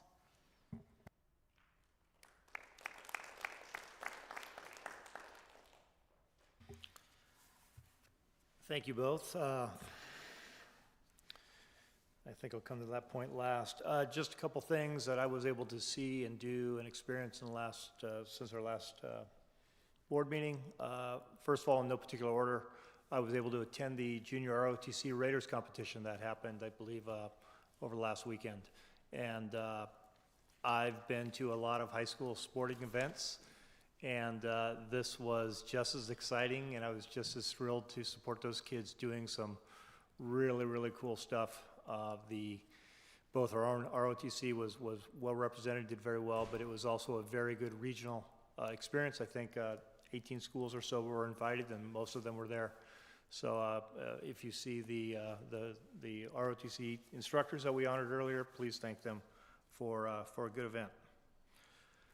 Frank's still here, so yeah, he talked a little bit about unification. Not going to get into that at all, but I did just want to say what a great job their new board, or especially their new superintendent, is doing integrating with our high school. So there is a lot of good work. There is a lot of collaboration between the districts that may not have happened as much in the past. So I do want to say that there's a lot of positive relationships there, and a lot of good work that's happening now. So just want to touch base on that. Student of the month, we kind of alluded to that. I was able to attend that. Hands down, one of the best awards that we do. In fact, it's not even done by the high school. I think teachers nominate, but it's a non-profit that selects. And I think one of our teachers, I think Ms. Jones talked about it a little bit, what a wide variety of student experiences and outstanding students, from the athletes to the people that, well, there's quite a variety of students that have worked very hard to get where they are and to be celebrated there. And this one we just had was especially emotional. Very powerful, I think, was a word I heard, and I just want to say that was a wonderful event. If anybody can get to that breakfast, it's definitely worth the time, so thanks for that. Yeah, last thing, just to kind of dovetail or really repeat what the other board members said, thank you for your public comment. It's hard sometimes to get up and talk in front of a board like this. It's just probably especially hard for the students. We appreciate it. We're listening to you. A lot of tough decisions, so thank you. And I hope we are making this as welcoming as possible, because I appreciate the conversation that we're having in this awkward sort of way with the Brown Act and everything else. So that's it. Thank you.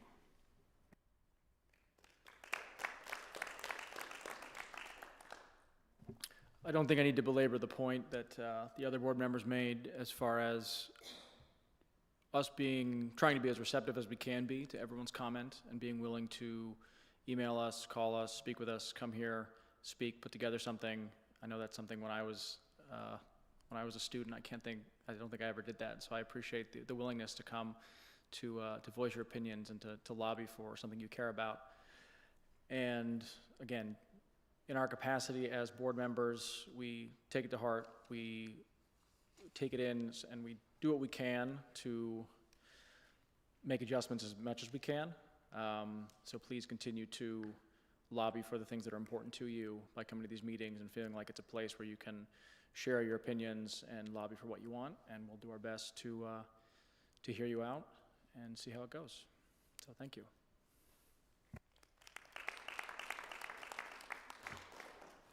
So aside from teaching, I'm also a speech and debate coach, and just want to give big kudos to the students who came up here. I know that at a young age to speak up for something you're so passionate about is something that I highly respect, and I encourage you to keep advocating for what you love and what you believe in. I've been sick for these past couple of weeks, so my involvement in after school, during school activities has been limited. However, I did get the chance to go see the baseball game, Fallbrook High School baseball versus Vista, and it was an amazing game. The boys came back the last inning, and then they beat Vista, and it was just great to see the kids, just working together and having a common goal and representing the school really well. Also want to say that aside from teaching and being a speech and debate coach, I'm also a soccer coach. And it's really great to see so many of our students volunteer during these soccer events. When I am attending the color spot at the Ingold games, we have a lot of students and alumni who are running the booths, who are running the beverages, who are helping with setting up the fields. And it's just really great to see Fallbrook High, again, students and alumni just being part of the community and being involved with the little ones, 5, 6, 7, and 8-year-olds. So it's amazing to see our students being leaders. And finally, I want to wish everybody the best of luck during the CASP.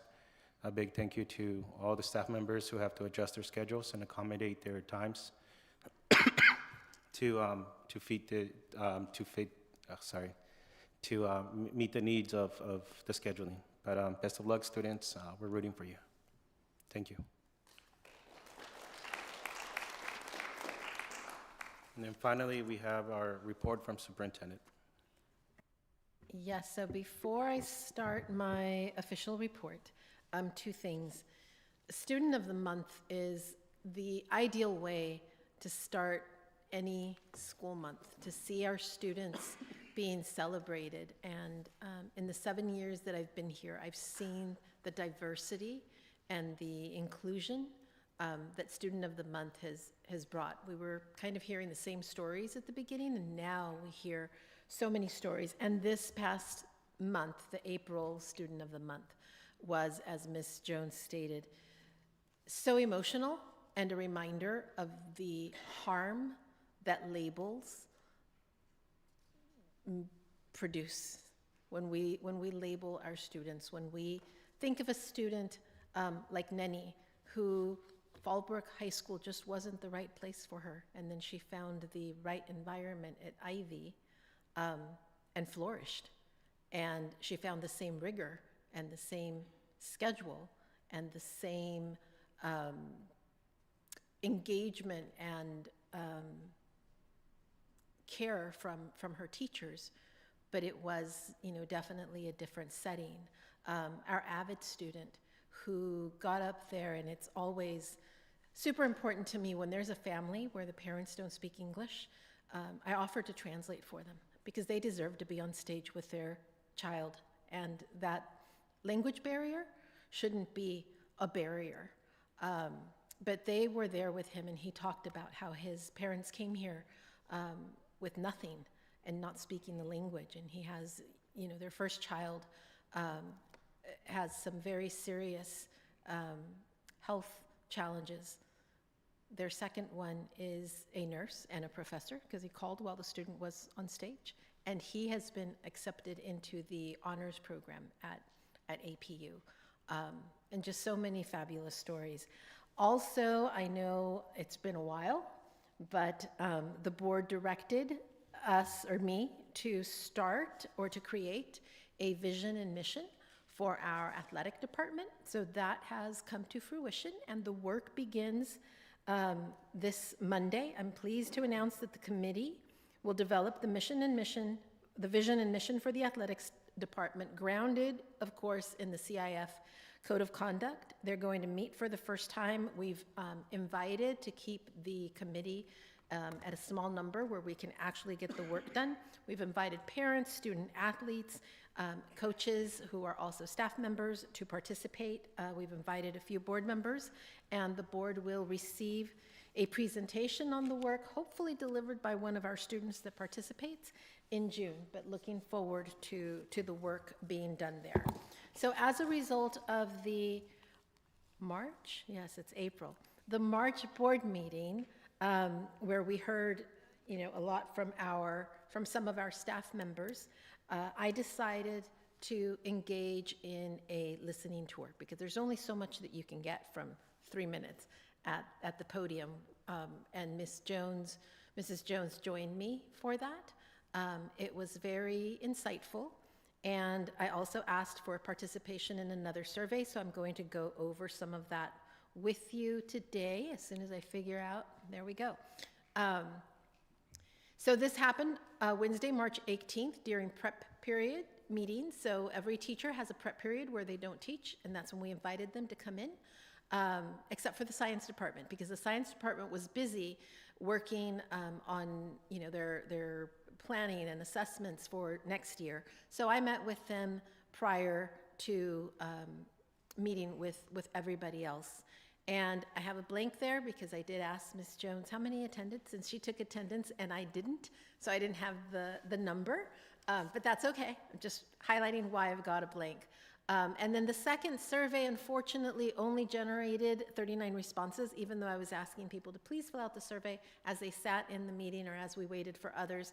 That's a response rate of 38%, which is very low. However, some of the key issues and feedback that we heard, and this is just summarizing pages and pages, and it was just that. We listened, we didn't offer any solutions, we didn't try to resolve anything. And it was around the trimester. The continuity in core classes is a missing element, and it's key. And I think that's where especially our core teachers and some of our specialized programs such as band and ag feel that we could be doing better. The pacing and timing, which we've heard over and over again. Warrior Pride Time did come up. It's very popular. And for the most part, students and parents and staff enjoy it. However, they would like more structure around it, and the collective bargaining agreement kind of limits us in demanding more structure for that. There was also the desire of maybe less Warrior Pride Time, less days. So just as background, we started with 3 days of Warrior Pride Time, and last year the request was made for us to move to a 3rd day, or a 4th day. We started with 3 days, moved to a 4th day, which is what we're doing this year, but now it feels like maybe it's a bit much. There's a perception that APEX, which is the same curriculum that's used at Oasis High School, is generating a culture of just pass the class, a desire for opportunities for remediation to be in person, paper pencil type, or at minimum an APEX course with a credentialed teacher in the subject area. So right now, students could be making up a class in any of the core areas, and then the teacher who's running APEX might be an art teacher or a PE teacher, wherever there is room in the schedule to assign somebody to that class. And preferable, although not ideal, would be, can we put all of the kids who need math remediation in one course with a math teacher, even if it's Apex? It's not ideal, but it's better than what we have now. Consider adjusting graduation requirements to better align with the credit opportunities available in a trimester system. Math remediation should happen immediately, as math is foundational and cumulative, and what that means, if a student fails Math 1A, instead of going on to Math 1B, that they immediately remediate Math 1A is one of the things that we heard over and over again, and similar to other core areas as well. Electives should not be considered fillers when creating student schedules. We heard from some students today that, yes, I took electives, but they weren't the electives I wanted, and that's what we mean by fillers. And CTE pathways have been reduced from 3 years to 1.5 years, 5 trimesters, and it limits the ability of students to participate in hands-on experiences. And obviously that came from from some of our CTE teachers. So the survey didn't have as many questions as the previous survey. The first section was around the current trimester experience, and the question, you can see it right there. So Warrior Pride Time came in as one of the top areas that provides support in the classroom. Class management and pacing, and student enrollment and credit. And even with those being highlighted as some of the aspects of trimester that most support the work of our teachers, there was a significant number of respondents that reported that they could not think of any benefits, or that the current system did not support their work. Others noted that perceived positives, as I've mentioned before, such as Warrior Pride Time, could be implemented in a different scheduling system, and that the scheduling system wouldn't have to be trimester. Then we asked, what aspects of this trimester schedule most challenge work in the classroom? And these were the top responses: accelerated pacing and reduced instructional time, which we've heard over and over; disruption to student-teacher relationships and classroom culture. That was highlighted by our English teachers, who stated, it's difficult to get to know a student's writing style, and then 12 weeks later, now they're with somebody else who has to start the process all over again. The challenges for special populations and specific programs, curriculum gaps and sequencing issues. So again, a student might take English 9A trimester 1 and then not take English 9B until trimester 3, so there's that 12-week gap in between, and the assessment and rigor. So we asked about professional development and support needs, because we would, like to support our staff in working within the system. So how helpful would targeted professional development be in improving your experience with the trimester system? And instead of guessing of what that might be, we thought we'd ask. However, 38.5 said targeted professional development wouldn't be helpful. It wouldn't improve the experience. And then you see the other responses that are there. Professional development and support needs. What areas of support would most benefit you? The first one was curriculum planning and alignment. Those are actually conversations that we've been having at the administration level, because we've seen it, and it's come up in conversations as part of our learning walks and part of the common planning time, of how that can be better used, and what are some of the conversations that should be taking place to truly impact student learning during curriculum planning and alignment, because the time is there. Strategies for supporting special populations, pacing strategies for 12-week courses, collaboration time and structures, again, kind of going back to our DRS and our common planning time, and how those structures maybe could be better communicated, and grading practices within a faster cycle. What professional learning or support would help you most in navigating the trimester schedule? The top two were pacing and content coverage, and supporting special populations. and a significant number of respondents indicated that they felt they were adequately prepared and did not require additional professional development or assistance. But again, we still have some that feel, yes, I could use some help. Perceptions on student impact, so we specifically asked, were you assigned one of these questions? When I say special populations, I believe that what most of our teachers, because that's what came up in the conversations, they were talking about our English language learner population and our students with IEPs. So if somebody answered yes, then they got the question that we're going to see next. If they answered no, then they weren't asked that question, which was, how would you describe the impact of the trimester schedule on English language learners? The accelerated pacing and difficulty with mastery, erosion of relationships and trust, and what that means is many of our staff felt that English language learners struggle to trust the adults, and only being with someone for 12 weeks and then switching erodes that ability. The inconsistent learning environment, and the negative academic outcomes for those students. And we're going to see in a little bit in my next presentation how the negative academic outcomes aren't always present. They are with specific groups. And the inconsistent learning environment for our lower level English learners, ELD 1, ELD 2, those are year-long classes for the most part with the same teacher. Perceptions on student impact, the same question, but now we're talking about students with IEPs. And again, the accelerated pacing makes it difficulty, and the difficulty with mastery. The negative impact of frequent transitions and lack of consistency, and this was a very important conversation because many of our students with IEPs struggle when their routines change, and how the constant change in routine because of the 12-week courses and 15 courses over the year instead of the 12 was an issue. Insufficient time for support and skill development, and the operational challenges and learning gaps. I asked, how open are you to exploring adjustments or alternatives to the current trimester schedule? Very nice to see that 59% are open to it. And that's important because without being open to it, it's difficult to find solutions to some of the problems that are being brought up. So when considering adjustments to the current trimester schedule, which elements would be most important to preserve? Warrior Pride Time was the number 1.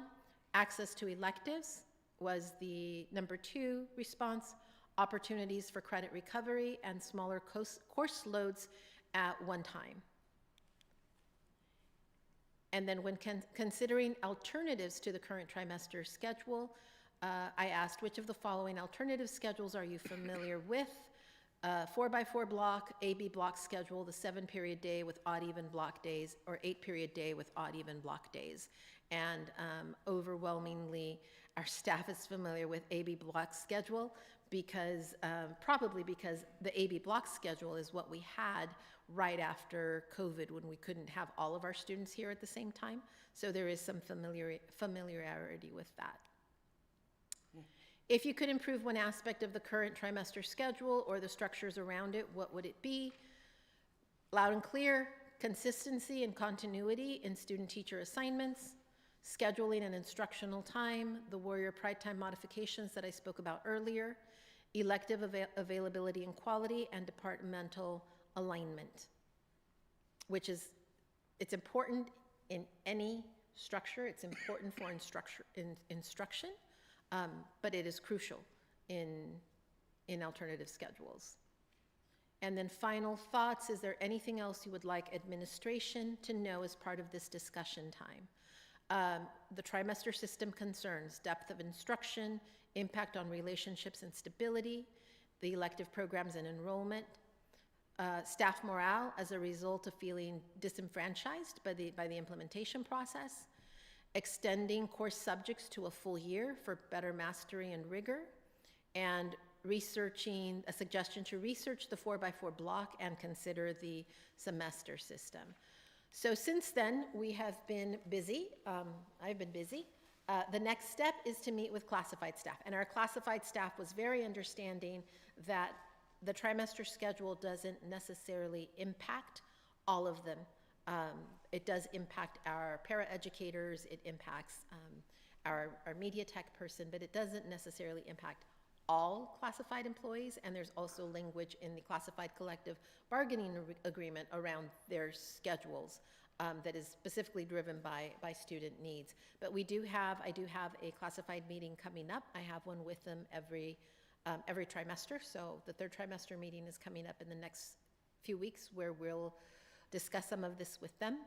I am going to ask certificated staff to complete one last survey with the goal of 100% participation. I'm coming up with strategies of how I can obtain that. There's only going to be 2 questions, and depending on the answer on the first question, you might not have to answer the second question. We are already exploring an attempt to link courses, since we heard that over and over again, beginning with integrated math 1 and/or biology. And the reason we're starting with those 2 courses is that's where we see the highest failure rate for our freshman students. And what I mean by link is that a student would take math 1A or biology first trimester and then immediately take the second trimester with the same teacher, or start third trimester and then take second trimester and then take the second part third trimester. That is a technical issue, so we are working with Aries and have identified, we think, an expert that can assist with setting that up on the back end so that we can then create a master schedule. We will then evaluate the impact on the rest of the schedule because we don't know how it will impact all of the other courses. But if we start slow, then we can begin to build and see how many of these core courses can we actually do that with. We will revisit the 4-day-a-week WPT and consider reducing the number of days it's offered, since that was something that was expressed more than once. Professional development around curriculum alignment and effective use of common planning time. Decreasing the number of preps per trimester. So a teacher in the core area might be teaching English 9A and English 9B and maybe English 10A and 10B in one trimester. So those are 4 preps, 4 different things that they have to prepare for. We have actually worked with FHSTA, and they have put soft language into the contract that limits or that asks us to limit the number of preps that teachers have. Now, there are some teachers who are specialized in what they teach that understand and accept. I'd rather be able to teach these courses and maybe prepare for 3 or 4 different things than to have limited preps and lose the course that I enjoy teaching.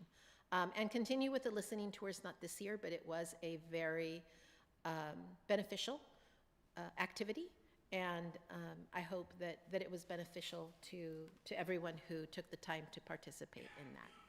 Any questions from the board?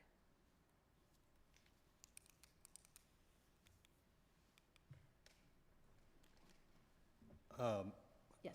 I think it's a lot to unravel for the survey results. I think I'll discuss it more on maybe later in the meeting as far as the organizational matters, but from what it sounds like, even with students and teachers, parents speaking, there's a lot of, the trimester creates a lot of disparity for students and teachers for a lot of the reasons that are listed. And I'm concerned that we're on year 3 of trimester and we have not attempted to really change or identify these things in 3 years for students and teachers who are struggling with the pace, or English language learners, special education. You know, the consistency of concerns has not changed. We've added the 4th WPT, but and they seem to like it, but then in the same breath they're saying that it's a social hour, and it's not, like you said, we're restricted on professional development time for teachers to have a curriculum based on WPT. So I think it's a lot to unravel, and I appreciate the community's input and the teachers' input for it. And thank you for putting this together. I think maybe this is on a different informational item, but the attendance rate for trimester, is that changed or That was a request made last week, so I've been working on the request made at the board meeting, so I don't have the attendance, but as we continue to have these conversations, that is something that I will be bringing forward. And as far as this survey, the board will be receiving the raw data in the Friday letter. Okay, thank you. I think I'll talk more later in the meeting. It's a lot to unravel. I appreciate the info. And can you email this to us as well? Pardon me? Can you email just the results that you had along with the raw data? Oh, I'll put the link in the Friday letter, yes. Thank you. I really want to thank the certificated staff members for adjusting to so many changes. Please know that, since I've been on the board, I know that we've seen a lot of changes to your schedules. Some of them are through COVID, to the state mandates of pushing the late start. They're not something that we as a board decided to move forward with. But just want to say a big thank you for accommodating to so much. And I understand your frustration. I'm a certificated educator in Fallbrook as well. So again, I want to say, thank you for all the work that you do. And the students really appreciate it. To follow up with a couple of questions or requests, I just want to see how our A through G rate has increased, or if it has increased between semester and trimester, our access to AP courses and or the success rate of AP courses, and our graduation rate, to see if, where we're at year 3 with A through G, access to AP, and graduation rate. Yes, those are all things that I'm working on, and I believe 17, 18 to the present, correct? That was 17, 18 till current, including data prior to APEX or remedial training, graduation, or DF rate. Yeah. Thank you for putting phase 1 of kind of recapping what has been brought to the board the last few meetings and tonight as well. The process to set up, and this is before my time, but what I understand historically, is the process to transition to this trimester system started in 2018 and was about a 3-year process to research and really kind of look at implementing. So yes, we're coming to the end of the 3rd year as the system that was established. And obviously there's some things that need to be adjusted, and we're seeing that from a staff perspective, we're seeing that from student perspective and parental perspectives. But I also there's a lot more information that we are still trying to gather from different sources and get that kind of input. And again, as we heard from our principals, courses are already set for the fall. So this is not going to be something that is going to be implemented or changed within a month or 2.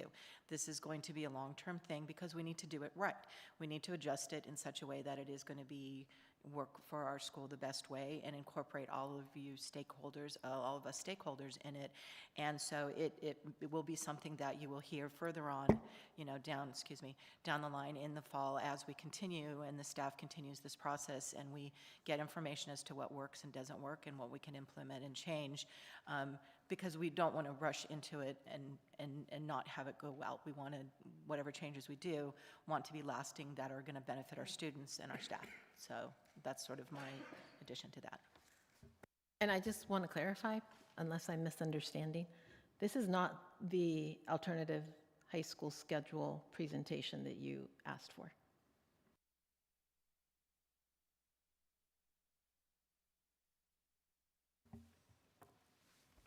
Thank you. A lot of information there, and I appreciate the summary. Appreciate the staff, the teachers who took part in the, I get you listening tour, I think is and helping us with that. Appreciate everybody in the room here, students, parents, teachers. I really do. Something I haven't heard mentioned, but I also just want to throw a shout out to our admin staff, who is working very hard to make everything as good as we had, good as we can. I had a chance to meet with several of them, and they had a whole wealth of information. Way over my head, I took multiple pages of notes, and then most of them I can't even read because all these people are smarter than I am. But I just want to acknowledge that everybody in the back there that try not to be seen, we want to thank you for your hard work on this too. Thank you.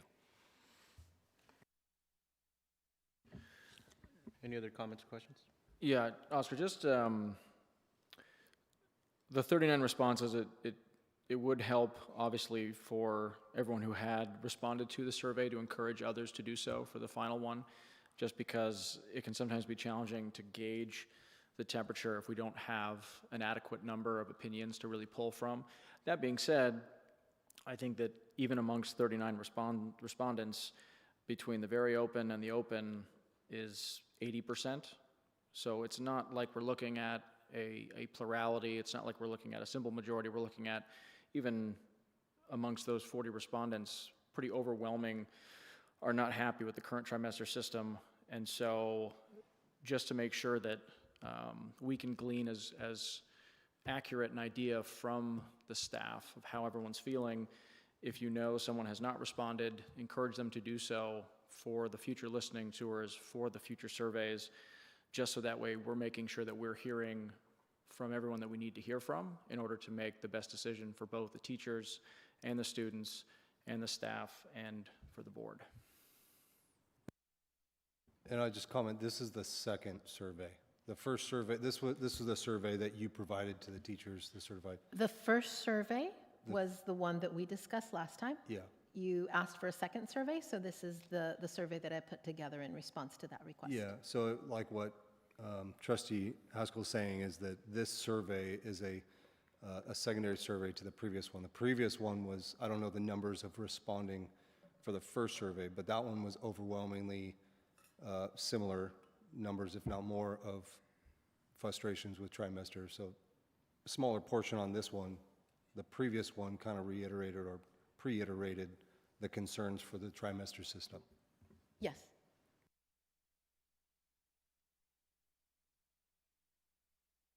Thank you. Any other comments or questions? Okay, action item, student services. Action item, Ramona Unified School District and Vista Unified School District 2631 Inter-District Attendance Agreement Renewal. May I get a motion, please?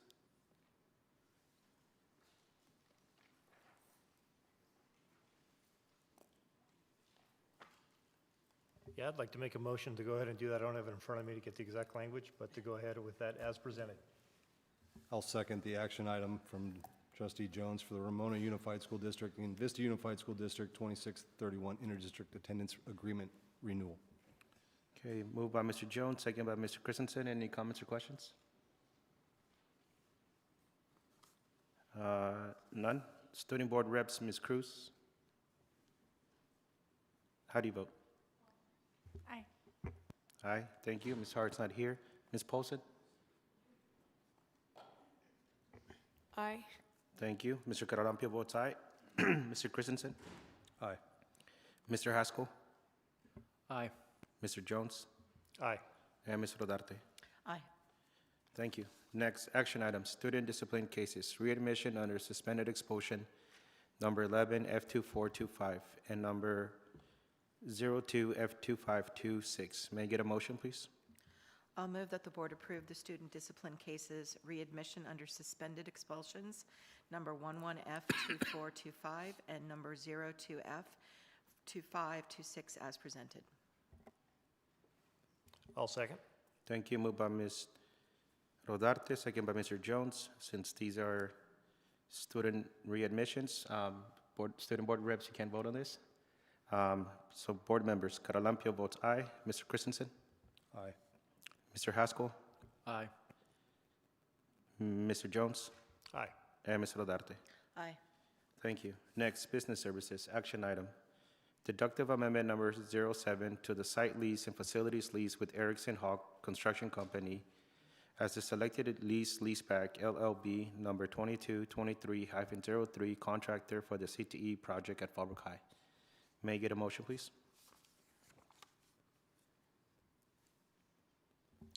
I'll motion for the action item deductive amendment number 07 to the site lease and facilities lease with Erickson Hall Construction Company as the selected leaseback 222303 contractor for the CTE project at Fallbrook High School.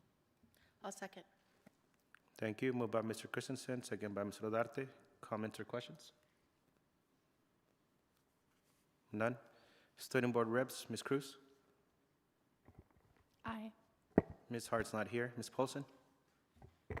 Aye. Thank you. Mr. Caralampio votes aye. Mr. Christensen? Aye. Mr. Haskell? Aye. Mr. Jones? Aye. And Ms. Rodarte. Aye. Next, recommendation to approve amendment number 2 with Flint Design Build LLC, DBA Flint as the selected leaseback LLB number 2425-01 contractor for the power systems upgrades project at Fallbrook High School. I'll go to motion that we approve the recommendation to approve amendment number 2 for Flint Design and Build LLC as a selected leaseback number 2425-1 contractor for the power systems upgrade projects for the Fallbrook High School as presented. I'll second. Thank you. Moved by Mr. Jones, second by Ms. Rodarte. Comments or questions? Ms. Cruz, how do you vote? Aye. Ms. Hart's not here. Ms. Paulson? Aye. Thank you. Mr. Caralampio votes aye. Mr. Christensen? Aye. Mr. Haskell? Aye. Mr. Jones? Aye. And Ms. Rodarte.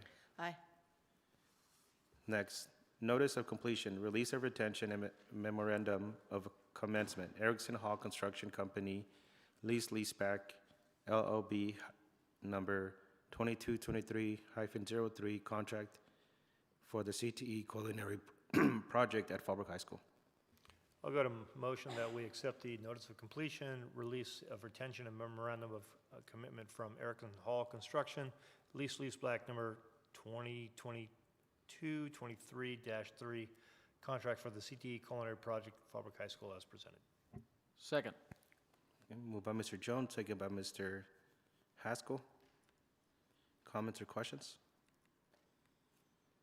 Ms. Cruz? Aye. Ms. Hart? Not here. Ms. Paulson? Aye. Mr. Caralampio votes aye. Mr. Christensen? Aye. Mr. Haskell? Aye. Mr. Jones? Aye. And Ms. Rodarte. Aye. Next, action item, recommendation to award bid number 2526-04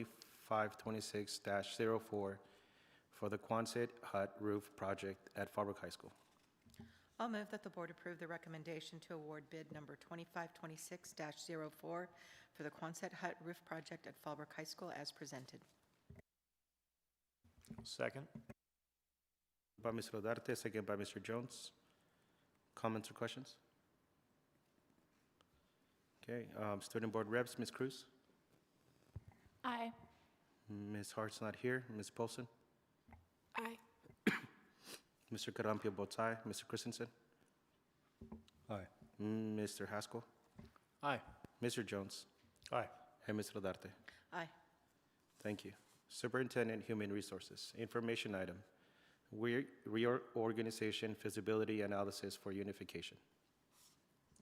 Is there a possibility of a 5-minute break, stretch legs, and use restroom? Yes, Yeah, of course. just remember, only 2 board members can talk to each other at a time. We'll be taking a 5-minute recess.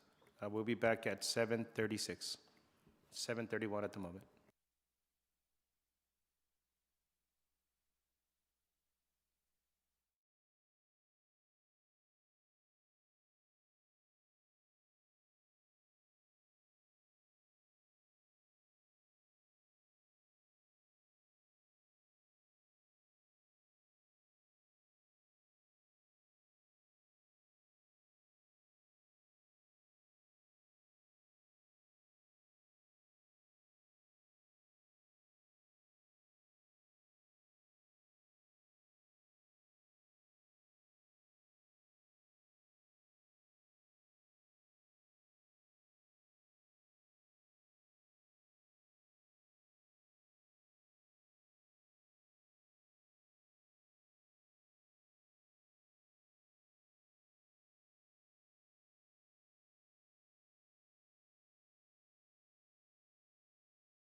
Thank you.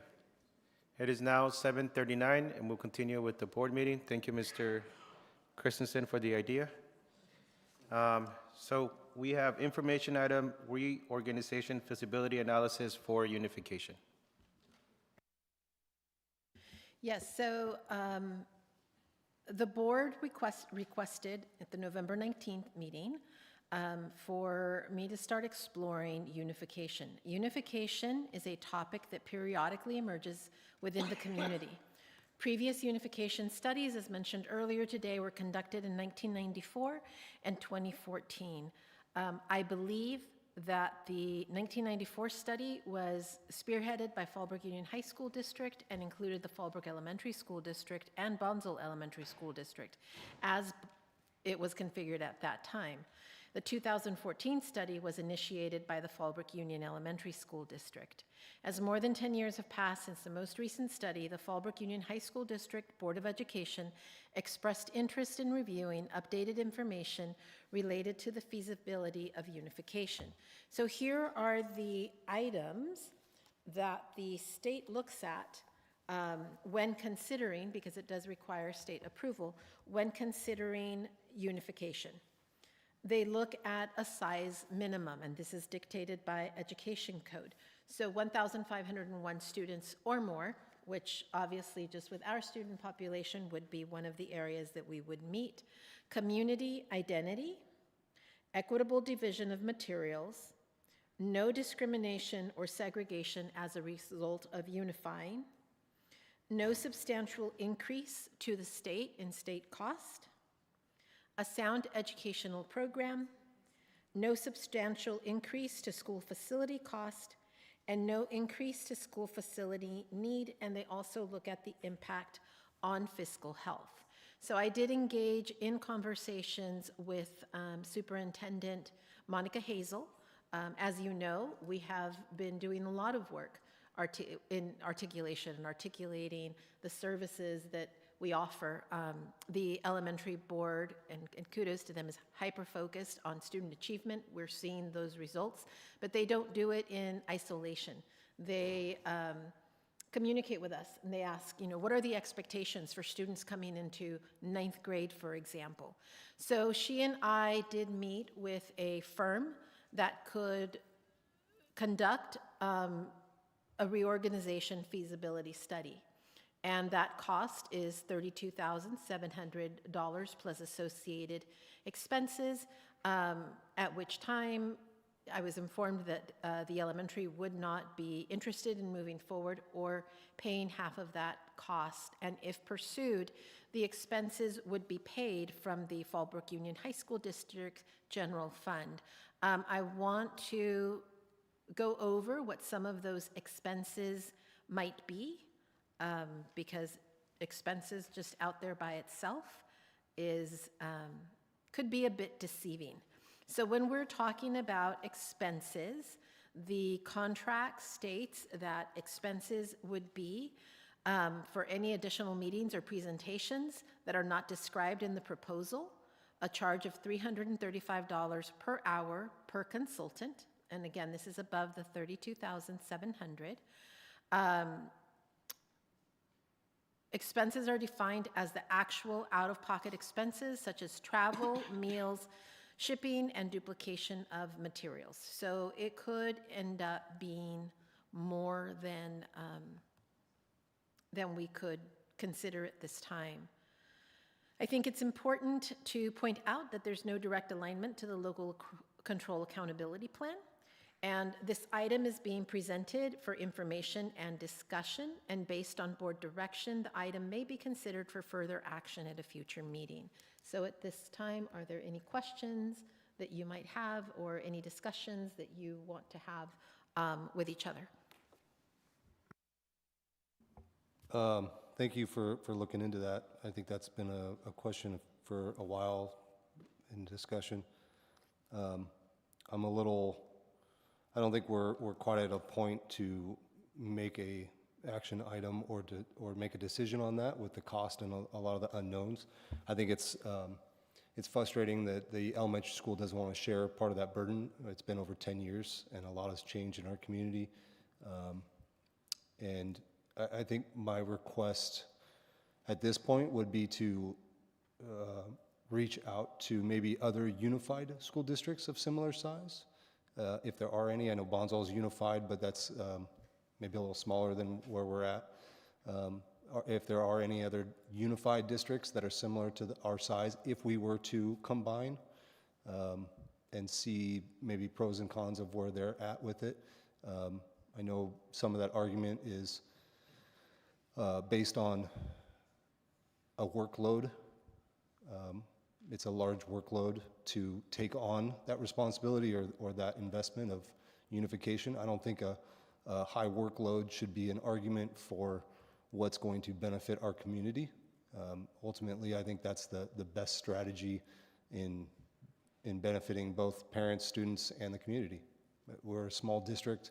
The elementary schools are a small district. They're completely feeding into our high school and having a closer tie to the entire educational system as a whole from beginning all the way up makes more sense to me. And I know there's a lot of arguments within the community that they don't understand the concept of two separate districts, both being fairly small in size, us being specifically very small.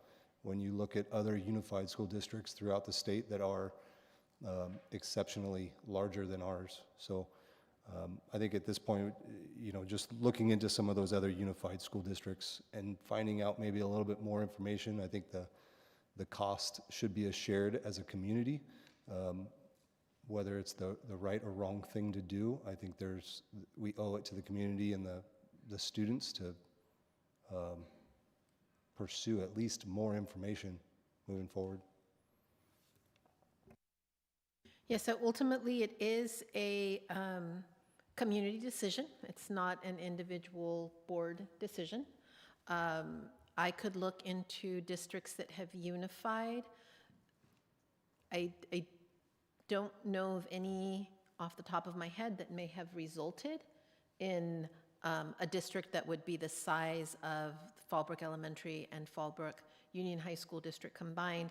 We would also have to take into consideration Vallecitos, because Vallecitos wouldn't be able to feed into a unified. They can feed into a high school district, but not a unified. So they would probably have to be a part of this as well. The financial impacts are real. The elementary district does get considerable money in impact aid that they would lose because it is based more on households than on students, and we share many households. There's also a financial impact because the teacher salary schedule would have to be consolidated. Usually the one that pays more, and I don't know at this time which one that would be, only because both districts have recently given salary raises, and I haven't seen the most recent schedule for the elementary. And I believe earlier we heard about the savings in superintendent would be offset by expenses in other areas. Yes, you would only need one superintendent, you would only need one CBO, you would only need one director of technology, director of MOT, director of food services.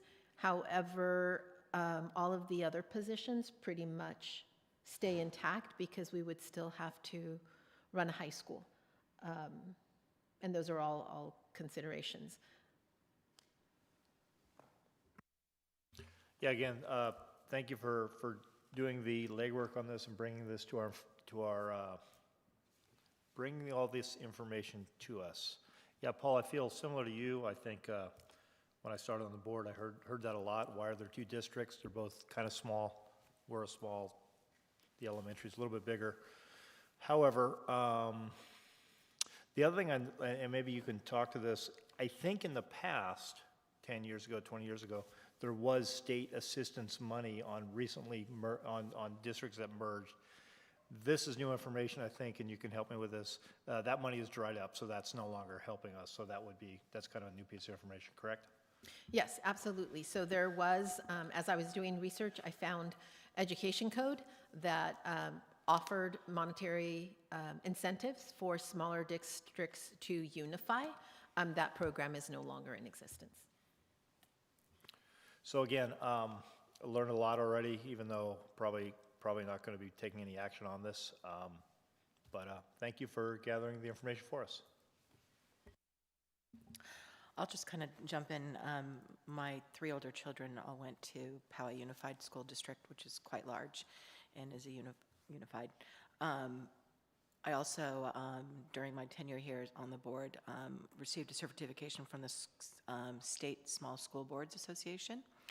And so during those many trainings that we went through, I do understand the potential benefits that could happen by unifying, but I also, having spent lots of time in discussions and listening to, various board members, and they were all small school boards. So it was those that came from the high school and those that came from elementary. We really do have, even if it's the same community, running an elementary school district primarily. Yes, we do have the middle school, but that is different than I do believe running high school programs. And so I think there isn't necessarily that crossover, and I am aware of school districts that are unified where that is a struggle that they perceive. They perceive that in one particular one, they feel like the high school receives all the benefit and the elementary schools are kind of set by the side. And another one, it's the reverse, where the high school feels like they're left hanging and the elementary schools benefit. So I think it's good to get information. I'm all about data gathering and everything, but I think as we look at the raw data as well, I think we also need to look at some of the sort of softer data that goes with it and what the realities of running an elementary school with a K-1 program is different than all of our college and career readiness that we're working on the high school level. It's really a whole different bandwidth. Yes, so to your point, I came from a unified and have, being mostly at the high school, I did start at elementary and then moved up to high school. One of the things that we felt as high school teachers is the district doesn't understand high school because everybody that is an administrator at the district level has an elementary background. And then it flipped where almost everybody had a secondary background. One of the biggest challenges of not being unified is that we don't get the information on our incoming 9th graders in a timely basis. However, the elementary has now moved to ARIES, which is the same student information system that we've been using, and we are hopeful that this year that is going to be completely different. Again, with the relationship that we've established with the elementary school district, they are more open to giving us information before it's released through the system so that we can complete some of our work, and that has been very, very beneficial.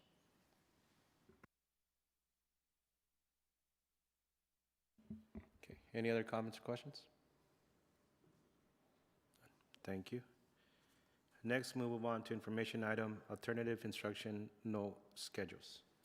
Yes, so we do have a number of public verbal comments where the request was to discuss this when the agenda was going to be discussed by the board. So the first speaker, James Stein. Real quick, I want to remind the board or the public that we will not be limiting your time. However, please be aware that you can only pass or give your time card to one person in order to maintain it fair with the first set of speakers. So we're going to keep the same rules. Number one, 3 minutes, because we want to hear from you and you have things to say. Number two, you can only pass your card to one person. Only one person can absorb your card. Thank you. James Stein.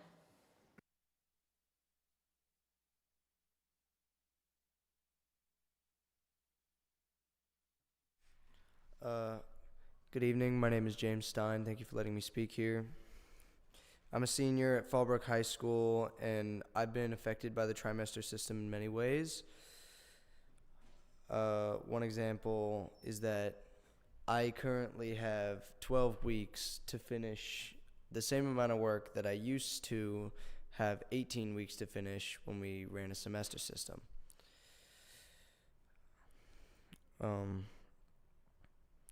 This may give people opportunities to take more classes or retake classes that they may have failed, but it also increases the likelihood that people will have to retake classes because of the accelerated learning.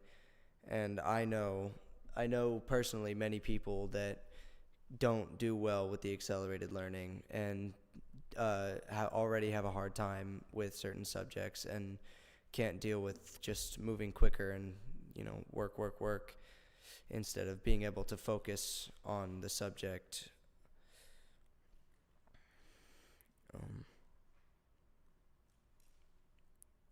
And on the topic of having more classes, this year I am only required to take 4 classes: English A and B,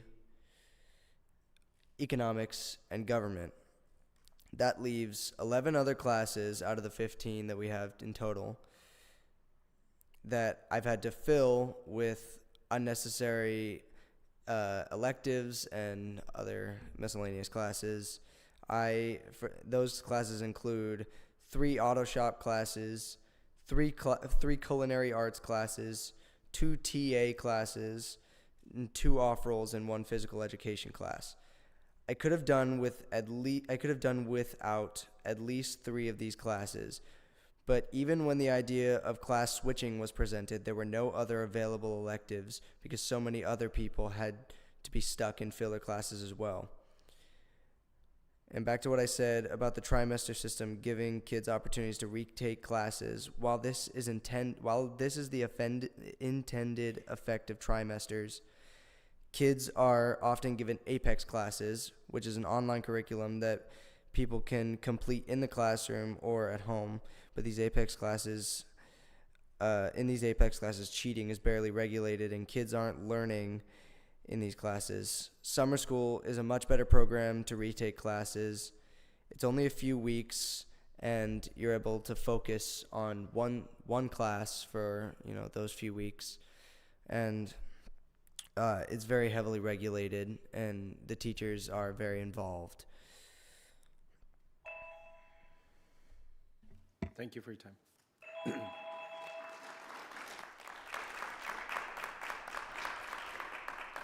John Max?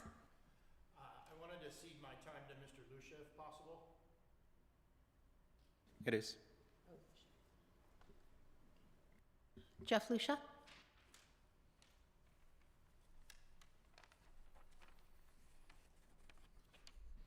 Can we set it for 6 minutes? Thank you. Well, I was going to say good afternoon, but good evening, board members. My name is Jeff Lucia, and I'm the parent of 2 seniors at Fallbrook High. And I'm here today because I share the concerns of many of the people in this community about the trimester system, including the students who spoke, James and I think Kaylee, Tina, Josh, and Blake. All of them did a fantastic job, and they are a tough act to follow. And I would credit the education that they're getting at Fallbrook High School for that preparation that they've obviously brought with them today. So I'll get to the point. The trimester system is failing our students and our teachers and our families.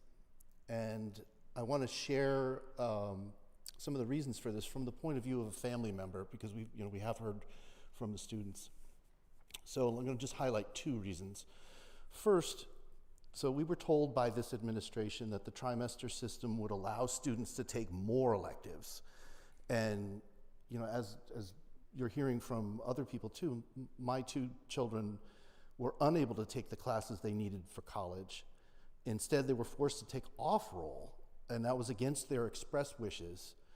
And that also directly violates the Fallbrook High School Student and Parent Handbook, which requires that a student qualify for off-roll and that they actually fill out an application for it, which of course my students did not do. Both of my students specifically asked not to be assigned to off-roll and instead requested a suitable elective, and they were denied. And we were told that there was no room in any suitable electives. That's not a scheduling issue, that's a system failure. And for seniors, timing matters. When the student can't access the right class at the right time, you don't get that time back. And that can affect college preparation, it can affect transcripts, it can affect future options. This is not an isolated case. Obviously you know that because you've heard it, but I also have spoken with other families who are experiencing the same thing. So second, the trimester system has also been a disaster for student athletes, and that's not something that we've really heard much of tonight. In the semester system, athletes could participate in PE specific to their sport for the entire school year. Under the trimester system, they're only allowed to do so during the actual season for their sport. And that has the effect of putting our student athletes at a distinct disadvantage when they're competing against athletes from schools that allow sport-specific PE year-round. It's particularly catastrophic for students who rely on sports performance for college acceptance, and that's being the parent of two seniors who are particularly focused on colleges right now. So we've been told by this administration that the trimester system had overwhelming support among students, parents, and teachers, yet I don't know of a single family, and I've talked to a lot of people, I don't know of a single family that's in favor of it. The administration's own parent survey, so this is not the survey that we saw earlier, but it was a parent survey. That survey revealed that 48% of respondents encountered challenges with the trimester system. That's 48%. That's a big number. It's not an election, it's a survey. And if 48% of students didn't show up for school one day, I'd imagine there would be, quite an issue about it. So I know about this survey because I used the California Public Records Act to request information about the survey, including what the administration was saying about it behind closed doors. And to my surprise, the district determined that their emails and meeting notes regarding the survey were exempt from public disclosure because of, get this, attorney-client privilege. How could any reasonable person look at these facts and not come to the conclusion that the administration has an agenda about the trimester system? That agenda, whatever it is, does not put the students first. It's time to end this disastrous experiment. Thank you for listening.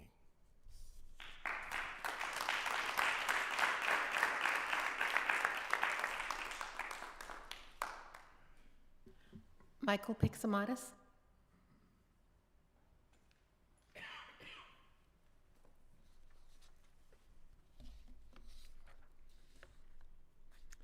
Good evening. My name is Mike Pixamatis. I'm a special education teacher here at the high school. I'm here on behalf of Heather Broberg, who couldn't be here today. She had a softball game, and she wrote up with a statement, so I'm going to read that on her behalf. Good evening. I'm here to share my concerns about the trimester system and its impact on our special education students. Special education students depend on consistency, routine, and time to master the skills outlined in their individualized education programs, or IEPs.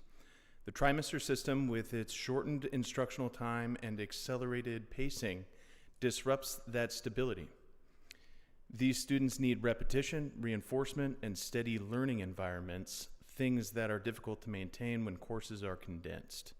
Frequent class transitions have also increased student anxiety and reduced the effectiveness of supports and accommodations. Many of these students benefit from building strong relationships with teachers and staff over time. A shorter term limits the ability to build trust and fully implement individualized strategies. The faster pace also makes it much harder for students to catch up when they miss school, especially those with medical needs or anxiety. In some cases, students become so discouraged that they stop trying altogether because they don't believe they can pass. The trimester system was introduced with the promise of giving students access to 3 additional classes each year for electives, CTE, pathways, advanced coursework, or credit recovery. Unfortunately, that promise is not being realized. Instead, we are seeing more students fail classes and then move into Apex for credit recovery. This raises important concerns. How are students who required specialized academic support suddenly able to pass independently in an online program? And why has Apex become the default solution when the system was designed to allow students to retake teacher-led courses? In reality, we do not have enough course sections to make it possible for credit recovery, and as a result, students are placed into Apex as a solution.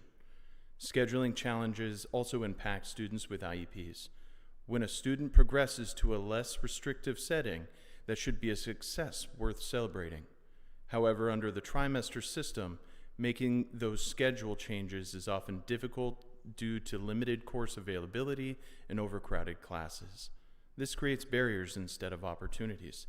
We are also seeing concerning patterns among students who fall behind. Some stop attending school altogether and choose to fail so they can take Apex. Others shut down academically because they don't know how to recover. Even those who try their best may still fail due to the pace. Thank you. Thank you.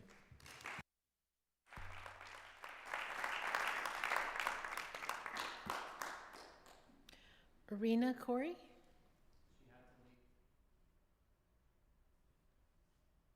Danielson?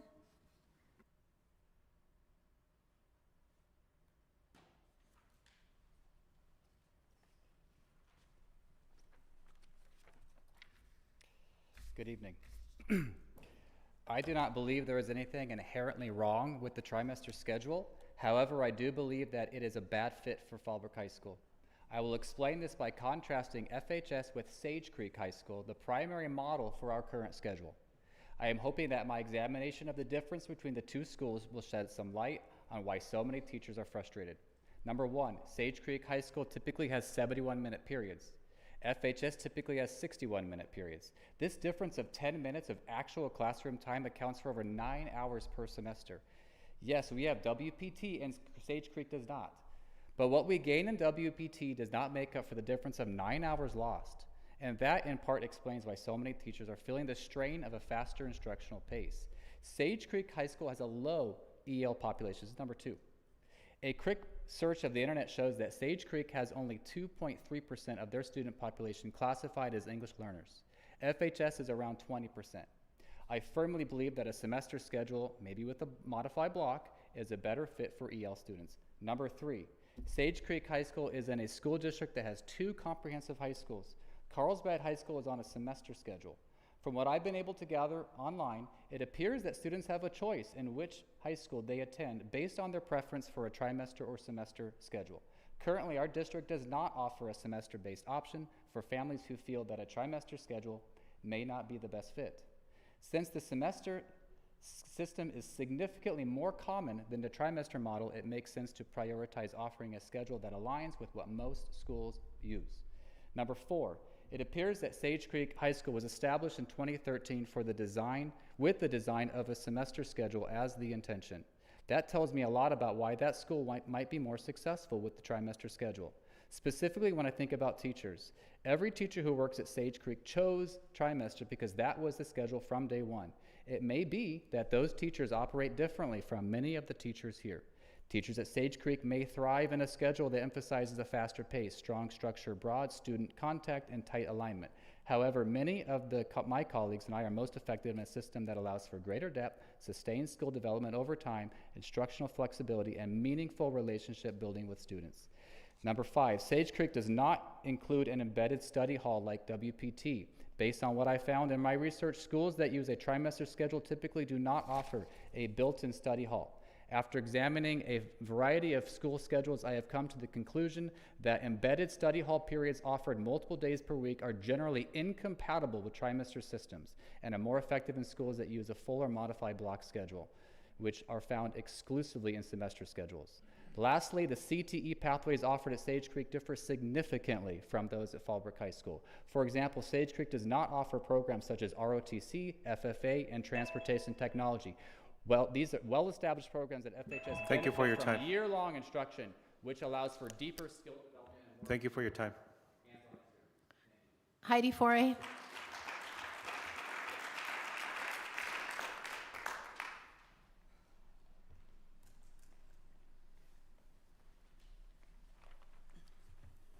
Good evening. Hopefully I don't shake myself out of here. Waiting has made me very nervous. My name is Heidi Foray. I'm a math teacher. First, as a colleague and fellow DRS lead, I would like to mention my support for rescinding the pink slip of Lindsay Fox. Now to trimester. Originally, I came to read my concerns for the trimester system. However, after seeing your summary of the listening sessions and the second survey, I felt my time would be less redundant responding to the summary. Many did not do the survey because we participated in the listening sessions. I was under the impression it was for those not able to participate. Our trimester system undermines both the perceived value of education and the quality of student learning. Classes are increasingly viewed as obligations to be endured rather than opportunities for intellectual growth. The disengagement is reflected in the way students describe their academic experience, prioritizing completion over comprehension.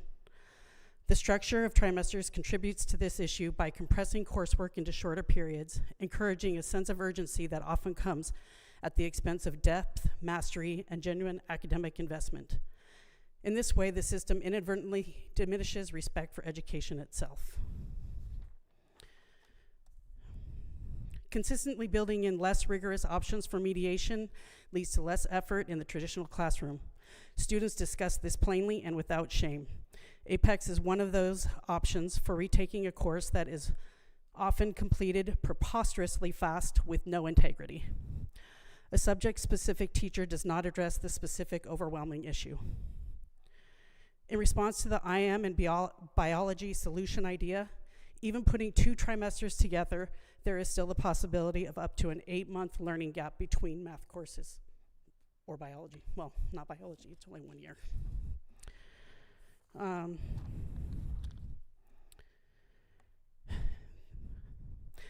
This leads to skill regression and reduced preparedness for subsequent material. The issue is especially pronounced for vulnerable populations, SPED and ELs, and in sequential subjects such as math and language. Lastly, WPT is being given too much benefit or credit. WPT looks much better on paper than in practice. Too much time is being wasted for too many students. The minutes are better spent in class. Thank you very much. Thank you.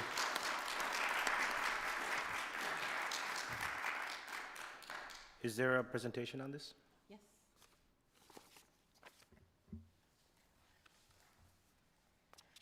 So, President and trustees, tonight's presentation is intended as an informational item. That was the request regarding high school instructional schedules of like schools. So initially I created a presentation of diverse schedules, but then the request was that it needed to be like schools, so you might see some repetition.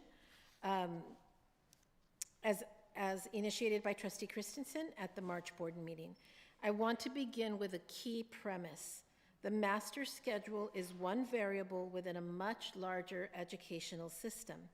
It matters as it is an instructional tool driven by the needs of our students. However, it does not independently determine student success. Before discussing schedule models, it's important that we establish a common language. Terms like trimester, semester, block, A through G, and cohort graduation rate are often used interchangeably in public discussion, but they are not interchangeable. As we engage in governance discussions that impact our school community, we must first ensure that we are discussing the same concepts accurately. So when we say A through G, those are the courses that have been approved and are accepted by the UC-CSU systems and meet the minimum entrance requirements to both of those systems. And that includes the core, it includes electives, it does not include PE. Alternative schedule, any schedule that is not the traditional 6-period day semester. We're going to hear a lot about semester. Semester, as you can see later on, is basically half of a school year. There's different models for it, but when we talk about an alternative schedule, is any schedule that is not the 6-period semester traditional schedule that, of days past. Block scheduling is a way of organizing the school day into fewer, longer class periods for 2 to 4 days per week, with each class lasting around 70 to 100 minutes.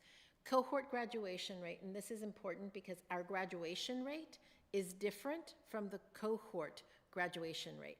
Our graduation rate is the number of students that started senior year that graduate at the end of senior year. Our cohort graduation rate, and this is the data that the state produces and follows, is based on the number of students who enter grade 9, adjusted by adding in any student that transfers in during grade 9 or the following 3 years, and any students that transfer out. And that's important because we also have to show where a student goes when they transfer out. And if we can't show that, that student is ours, and eventually it does affect our cohort graduation rate. Instructional minutes are the number of minutes that students are in a classroom and which count as instructional minutes as dictated. There's a typo there by education code. So basically, passing periods are not instructional minutes. The only ones that we can count are either before or after lunch, but not both. So we choose. Do we want to count? Usually it's after lunch that we have some time for kids to get to class. Prep periods, we talked about that a little bit earlier, are the blocks of time that are built into the teacher's schedule during the school day when they're not assigned to teach a class. So they're here, but they don't have any students. And then semester and trimester, I think that we are familiar with. Second, I want to bring to the forefront and remind the board of our strategic goals that were developed from input from our parents, students, and staff as part of the LCAP process and approved by the board. These goals are our North Star, and the decisions that we make from spending to instruction are anchored in these 3 board and district priorities. As we engage in this exploration, we must ask 3 key questions. Number 1, access. Does the schedule model increase opportunities for students? 2, student outcomes. Does it improve measurable achievement? And 3, engagement. Does it support attendance, connection, and persistence? These are not questions that we can answer tonight through this presentation. However, they should be the questions that lead the conversation. Another important point to consider is fiscal impact. I don't have information on fiscal impact of the schedules that we're going to review, but I will have that at a future time. As I said, I was asked to pull information on like school demographics. I had pulled information on the schools within the districts that we normally compare ourselves to, whether they have like demographics or not, which would be Escondido, San Marcos, Vista, Oceanside, Valley Center, and I think those are the only ones. However, because of the request of like schools, I'm actually showing information for schools that are geographically away from us. If we look at Fallbrook High School, and this is 2025 data, our enrollment is 1,853 students. So I looked for schools, high schools that are a similar size. Our EL percentage in 2025 was 20.8. Again, I tried to find schools that had a similar number of English language learners. The percentage of students with disabilities was 16.3%, and there's a little bit more variance in that number, because again, to hit targets that are the same in every category for these schools is difficult to find. Our socioeconomically disadvantaged students, we're at 72.4%, and again, you'll see that they're, for the most part, are the same, but there's some that are very, very low. And then there was a request for graduation requirements. So our requirements are 230 credits plus 40 hours of community service. There is only one other high school in the group that we are studying today that also has a community service requirement. I want to stress again, as I share these demographics, that instructional quality matters more than the bell schedule, and you will see that at the end. Research and practice consistently show stronger impacts on achievement than bell schedules alone. Impacts such as teacher effectiveness, and we have some great teachers, as you've heard tonight, attendance, intervention systems, MTSS implementation, curriculum alignment, and leadership coherence, to name a few.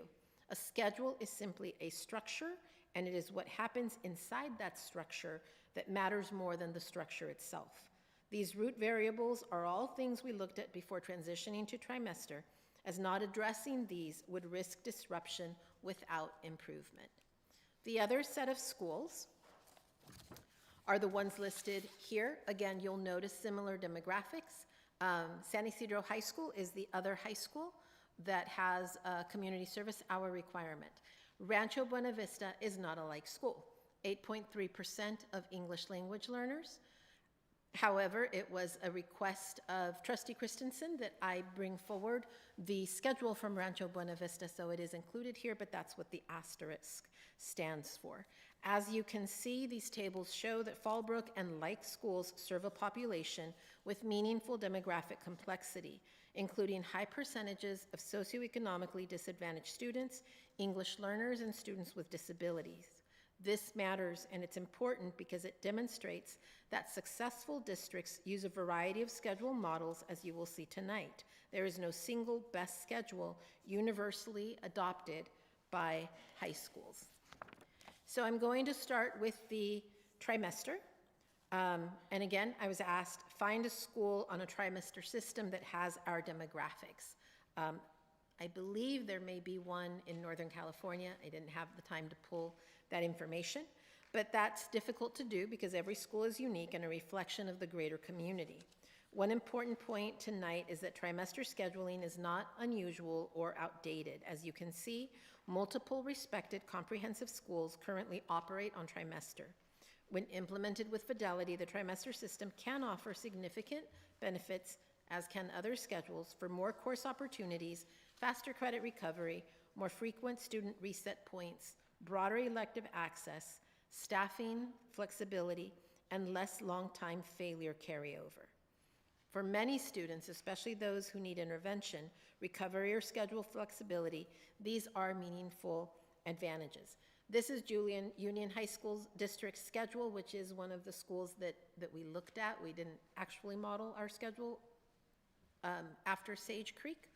We modeled it after Ivy High School, which is right in our backyard and was already on a trimester.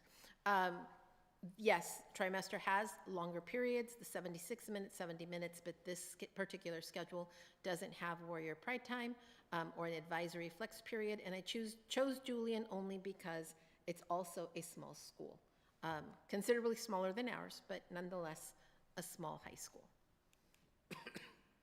Escondido High School.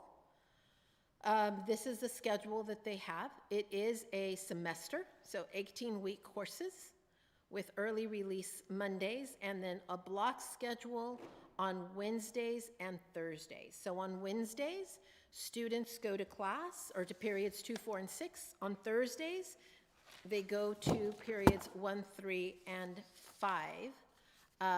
One of the drawbacks is that a teacher only has one prep. So for teachers who have a third period prep, for example, on Wednesdays, they're gonna teach all day. They don't have that break because their prep would fall on that Thursday day. And I'm gonna go back because I accidentally skipped Chula Vista High School. This is, again, a semester schedule. It is not a traditional because it has 7 periods as opposed to the 6. Teachers teach 5 periods and have 2 preps. In some cases, teachers have staggered start times. What that means is you have one group of teachers that starts at 8:30, period 1, and they get out at 3:35, and then you have another group of teachers that starts period 2 at 9:30, and they don't get out until 4:38. With this schedule, extra care has to be paid to period 7, as it obviously interferes with athletic competitions. There's also the later end time, which significantly impacts staff and is something that in the listening tour, many expressed they would not be interested in getting out any later. The staggered times represent a challenge for common planning time, which we heard is one of the focuses or some of the things that we want to improve, and staff meetings, as it's difficult to deliver a unified message to do different groups, which is something you'd have to do. It's one of the challenges that we have with our classified staff.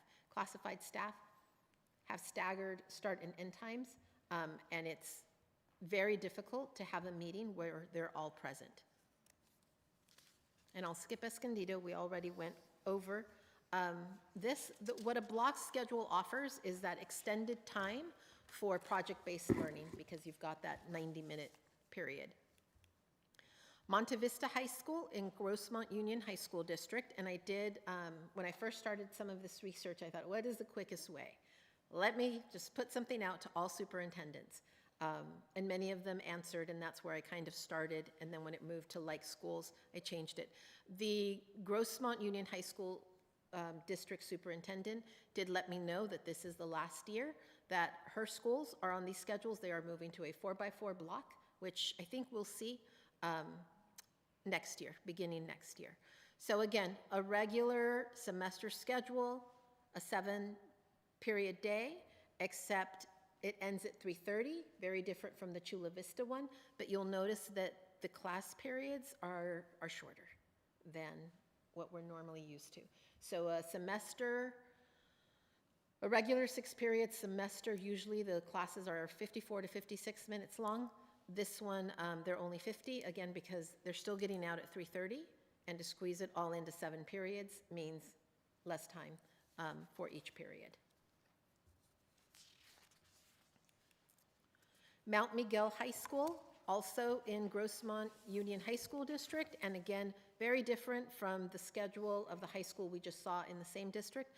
This school's also 4x4. Everybody's going to move to a 4x4 next year in Grossmont. So Monday, Tuesdays, and Fridays is a regular day, 7 periods, but then Wednesdays is a block for the odd periods, and then Thursday's a block for the even periods to allow, again, for that extra time of 90 minutes. But I'd like to stress that teachers will not have a prep on a given block day, and it does make a difference. I've taught in the block schedules as a foreign language teacher. It was wonderful to have the extra time, but on the days that I didn't have a prep, yes, you're exhausted at the end of the day. Anybody who's taught a 6/5 who is paid extra to teach all day long will tell you the same thing. The money's nice, but it is grueling. San Pasqual High School, again, similar. It is a semester with traditional days on Tuesday and Friday, Monday being an early release, and then a block schedule, Wednesdays and Thursdays. What's different about San Pasqual, and I don't know how they use the time, it's something I'd have to research a little bit more, is that the extra 30 minutes on the block days is specifically called out as tutorial intervention support. I don't know if that means that the students stay in second period and receive that support, or if they actually go elsewhere, or if there's an option for the students who don't need the tutorial and the intervention, what happens to them? So again, that is part of this ongoing research that that I'll continue to explore if the board wishes for me to do that. San Isidro High School is a little bit different. Another 7-period day and another late release at 4:31 on the days that are a Schedule G. So when you look at San Isidro High School, and this presentation is going to be on the website as part of the board packet, and everything that's underlined is a link to take you directly to what the schedule looks like. The schedule actually requires like 2 or 3 pages, because then there's an additional page that tells you which days are Ks, which days are Ps, which days are Gs, which days are Ns. But I thought this piece was the most important. Valhalla High School, another semester, also in Grossmont. So you've seen 3 high schools from Grossmont, all with different schedules, but again, all high schools will move to a 4x4 next year, which is basically kids take 4 classes in that block. It's a little longer. I can bring, I think Mission Vista's on a 4x4 to show what that looks like. Also getting out at our normal time of about 3:30, but much shorter periods.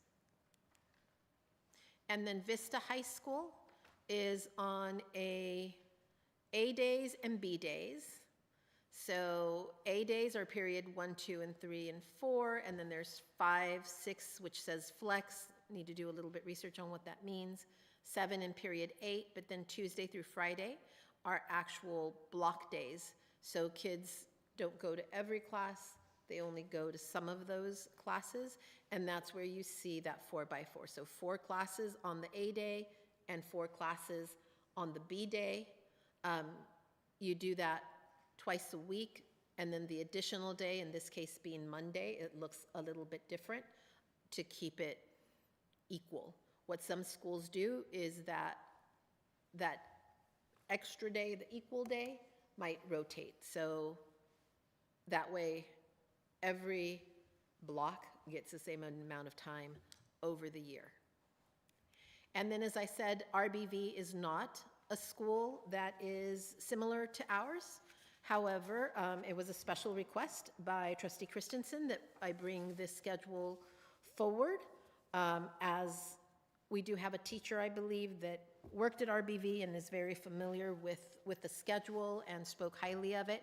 So 7 periods with block days on Tuesday, Wednesday, and Thursday, and then there's a separate Friday schedule. So a lot of emphasis has been placed on our student demographics. And as we look at student achievement data in the next few slides, I want to again stress that correlation is not causation. 2 schools can share the same schedule, have similar student demographic, and produce very different outcomes because schedule alone is not the driver. If demographics alone determine destiny, which we frequently say here at Fallbrook, or in other words, if demographics determined results, schools with similar demographics would all perform similarly or identically. They do not. Likewise, if schedules alone determined results, all schools with like schedules would perform identically.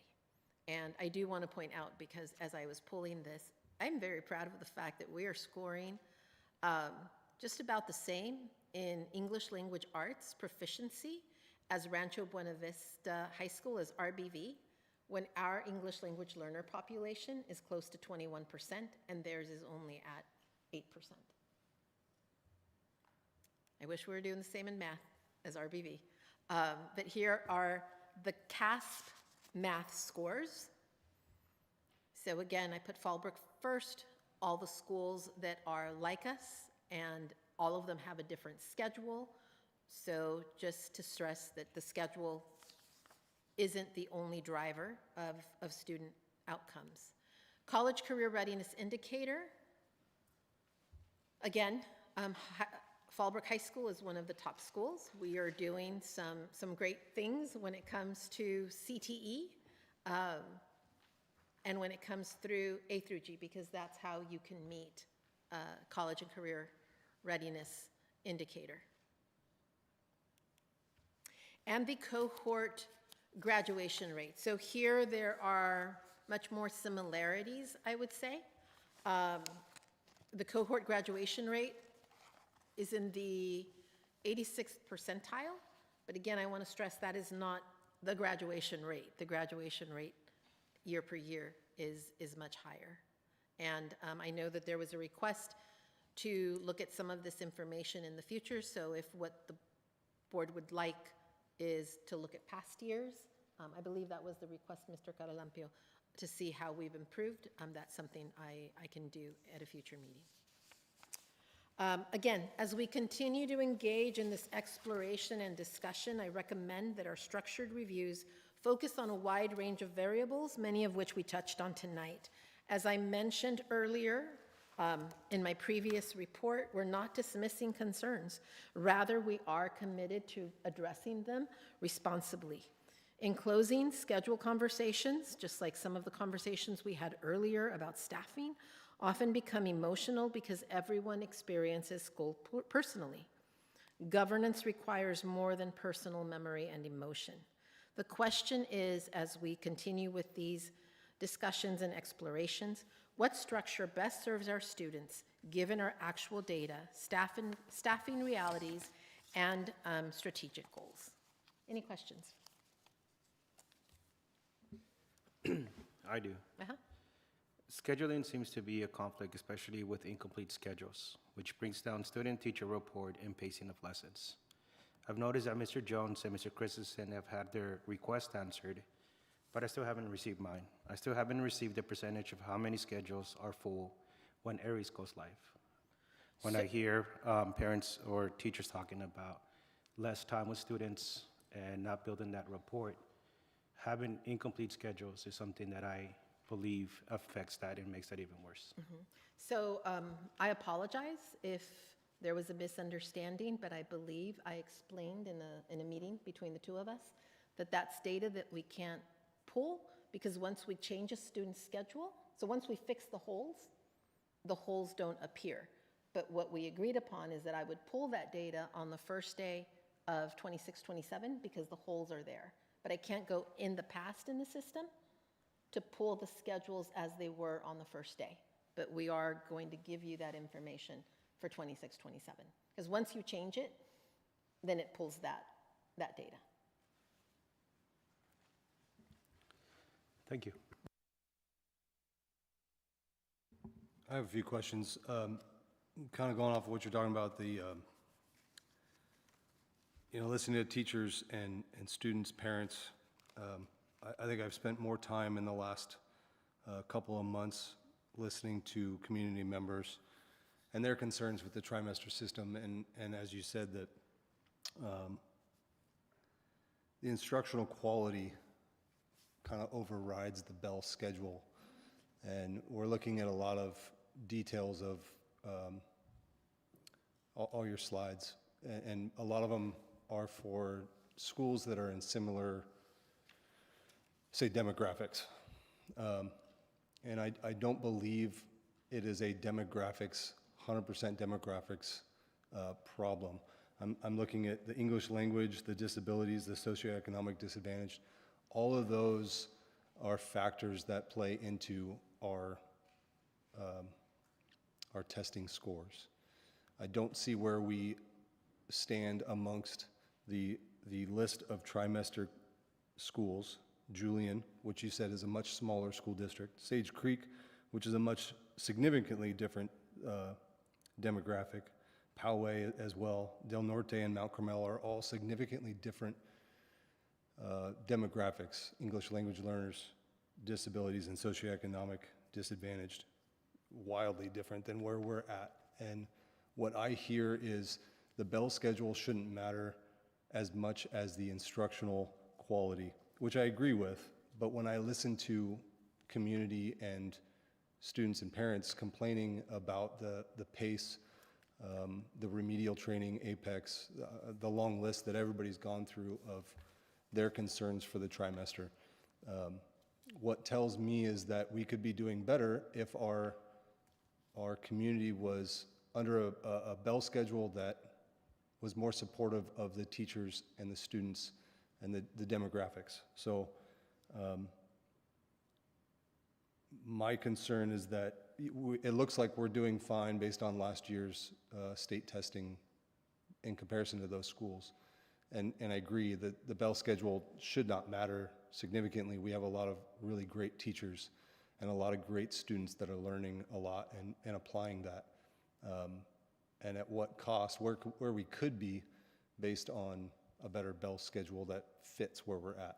And I'm not going to be the one that dictates an alternative Bell schedule. I'm not a teacher. I'm not in the classroom.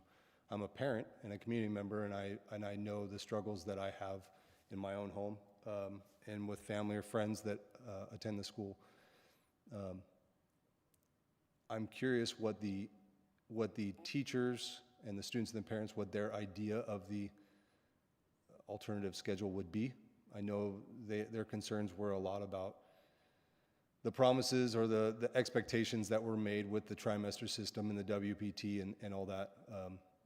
Decreased time in the classroom, decreased time with the students, and the consistency of classes throughout the year with the same teachers. There's a lot of inconsistencies with our current schedule, and I don't see, based on community input, that it's probably not the best alternative or the best Bell schedule for us currently. And we can modify all we want. We've had 3 years to modify, and we're still not modifying, looking into year 4. But I do think that, and I'm not saying 4x4 AB block is a better schedule, but I feel like there has to be something where if all the students and the teachers are stating that the time frame within a classroom, the 12-week time frame is too fast, they don't have a quality of connecting with students, and students aren't gaining the understanding of where teachers are teaching, their idea of how they teach. They're not grasping that quick enough, and so they're rushed. And the gentleman that spoke about kids are kind of giving up because they know they can do an Apex and they can do it from home or within a classroom that doesn't really have the quality of teaching. That concerns me. So again, that's why I was asking about our A through G DF rate prior to remedial training, because I think that shows a lot. I'm also, I asked for the attendance records since 17, 18 all the way through to see if our attendance has declined, because you're going to show that kids aren't engaged if they know they don't have to try in a trimester and they can just check out and do a week of Apex to get their credits, where Apex ideally was junior and senior, make up those credits so they could walk in graduation. Now we have full classrooms of freshmen through seniors that are doing remedial training, and I don't know how much I could learn in a week on a computer, even if I was trying. I'm not going to get much out of it, but I'm going to get credits. So I would like to know where we stand on our, and I know it's not the same demographics, but if we're going off schedules alone, where do we stand against Sage Creek, Mount Carmel, Del Norte, Poway, and Julian? And even with Ivy on a trimester system, they're looking at a limited amount of kids. I think we have about 80 or so kids enrolled in Ivy, significantly less population, way less movement. They're sticking in the same teachers, the same classrooms for a significant amount of time, which is kind of what the teachers at the high school are wanting, right? I think it brings up a lot more questions. Alternative schedules aside, I don't know which one's the best one. And I won't claim that we have to change this moment, but I do think there's an opportunity for us to make some significant changes as a board and a administration to show the support for teachers and students and parents that, a lot of the parents have kids growing up, myself included, that have kids coming up through the system, and all we want is what's best for our kids and our teachers, because that's what's bringing out the best in our community. So maybe I need more clarity and the administration, because I was pulling that data and then the directive was no. I don't want to be compared to Sage Creek, compare us to like schools. I can bring the information on Sage Creek, that's not a problem, except I need clarity. It's a very busy time of year. Yes, the attendance data was requested last Tuesday. I can't have it ready in a presentation by tonight. It will be ready for the next board meeting. Everything the board has asked for, I will provide, but I need time to bring that information forward. I agree, I don't know what the ideal high school schedule is. If I did, I wouldn't be sitting here. I would be touring, giving speeches, and making a whole bunch of money because I, broke the formula. I don't know. I know that switching from semester to trimester has resulted in better student outcomes. I don't know if going from trimester to a 4x4 or to any one of the schedules that we saw tonight will do the same. It's impossible to tell. I think the fact that, Grossmont has 3 high schools that we saw tonight on 3 different schedules, and now they're switching to 4x4, tells us that this is something that everyone is maybe trying to figure out. Like I told the staff, I am not opposed, my admin team is not opposed to exploring other options, but it takes time because switching to another schedule is going to have a fiscal impact. I don't know what the fiscal impact of these schedules would be. That's something that I'm going to explore with our CBO, talking to the CBOs at this schools to find out their staffing formula so that I could give the board a better idea. If it's going to require additional teachers, we need to consider what our budget is right now. I can tell you only because we've been on a semester system, so I know how it works. If we were to move to a traditional 6-period semester, we're cutting another science teacher and we're cutting programs because we're offering less classes. But I don't have the fiscal impact of the others. I agree with you. These are all things that we can explore, that we have to explore, that we need time to explore, and that we can't transition for next year, again, because there's that fiscal impact, there's the training that's required to provide our teachers. You saw it today. We want more information on pacing. You need, if you've never taught a 90-minute period, you need some strategies for that to engage students. So this is something that we can continue to explore and to discuss. It's not, this is it. It's, again, exploration of the schedules that are out there. I looked for like schools, had no idea what schedules were going to come up. I appreciate it, and be patient with it. I know the information doesn't come at the drop of a hat. I'm not saying that you're not doing your job or not getting me the information quickly, and it adjusts. As I see something, I'm going to ask for something different, like Sage Creek, because I don't know what those numbers look like in comparison to our current schedule.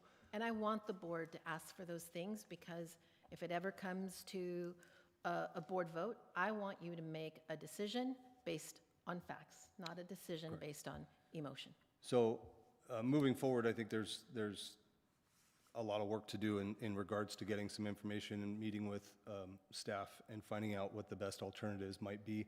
I know that the reality of trying to push a different schedule into the fall is maybe unrealistic.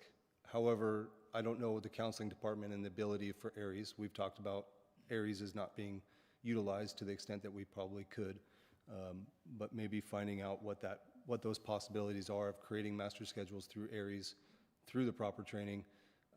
We don't have summer school this summer, and I look at that as a prime opportunity to take that time with department heads and input from counseling. I know it's fast, but I think there's a great opportunity with no summer school. We could be upping the amount of time or effort put into that schedule, whatever we end up doing with that. But that's just an option I'd like to look into. That being said, if I don't know if that's something we vote on to pursue a different schedule in the future, or if it's just a continual discussion point until we make a motion at some other point. Right now, it's an information item. There's nothing to vote on, and like I stated, I feel that the board needs more information, especially that fiscal piece. That fiscal piece is going to be key. So,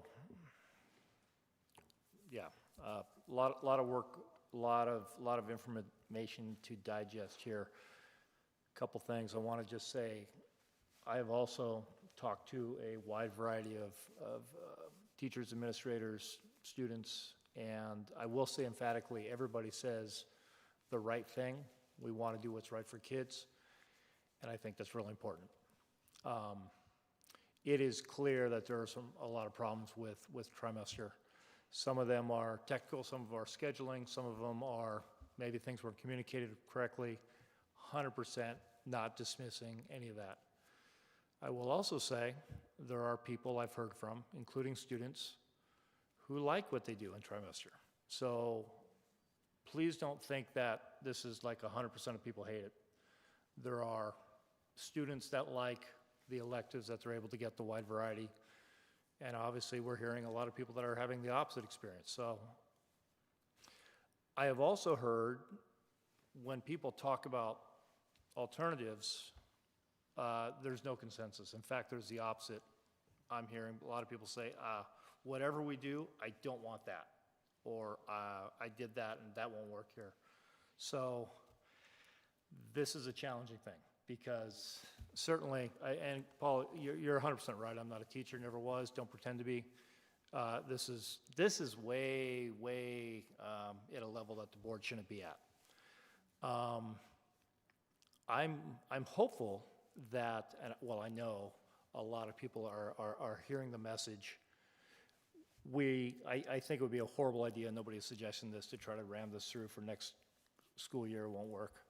But I'm hopeful that all this stuff is going to be digested, processed, and either tweaked, corrected, or changed. And I'm going to be honest, I don't think that's anything that the board at this point needs to take an action item to do. I think the message is received to everybody in this room and listening in TV land. This is, I guess technically we're just talking, this is really my third session because we had that one meeting where we didn't have the board meeting, but I did sit and listen to teachers, so this is like the third time I've heard this. I'm really hoping we can move on, get this fixed, corrected, and move on so that we can get back to the other things we need to be doing, which is supporting student achievement and successes, which again is why we're all here. So with that, thanks for your time. I'm starting to ramble, so I'll go ahead and stop.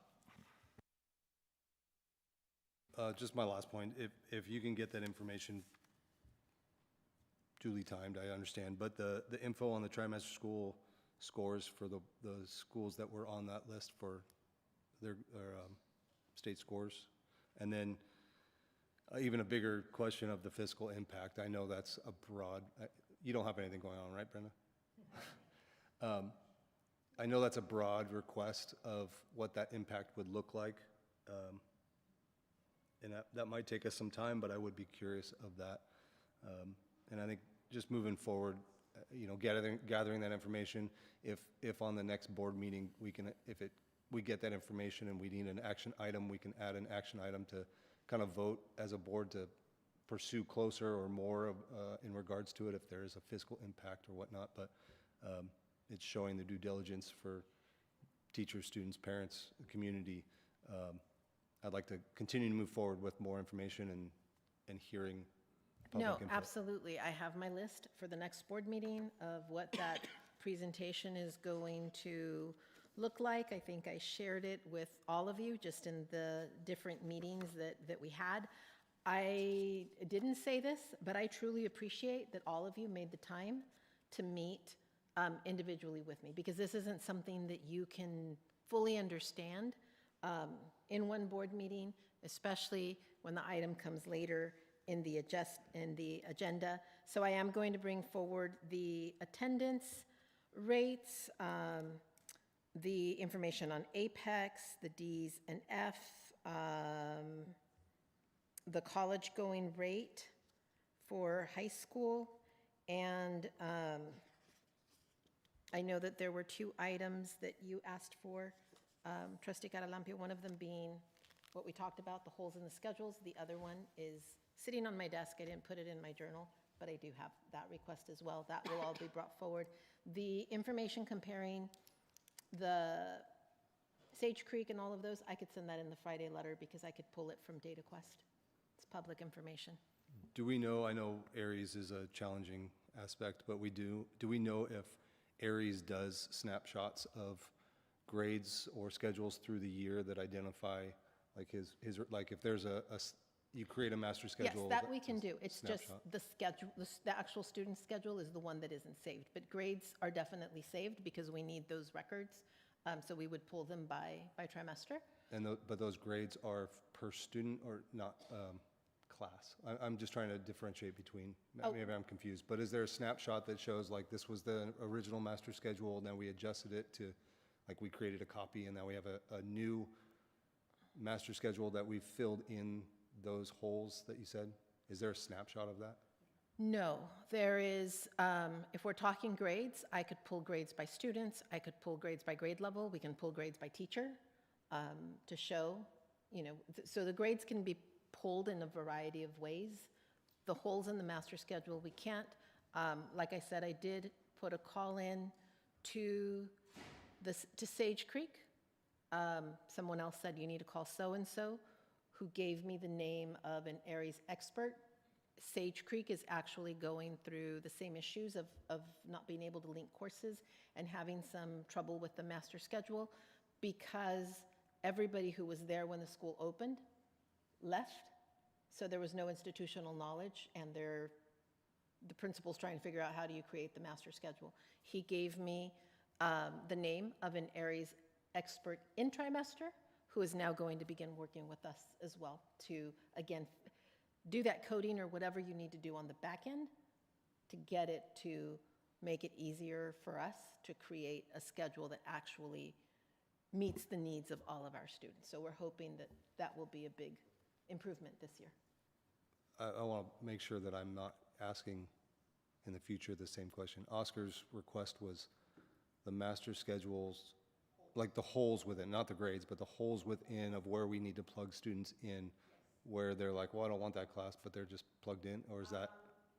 Understanding is on the first day, how many students have holes, incomplete schedules was his request.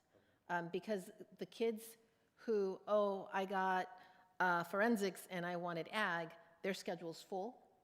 And then when, they wait, they aren't the priority. The priority is making sure every student has a full schedule, and then we move to the kids who want schedule changes. So the holes we can only pull on that first day. That issue is not unique to a trimester. It happens at every high school, regardless of the schedule. But that's information that I've already put. First day, make sure you pull this because I know I won't be able to pull it on the second day. Okay, thank you for clarifying.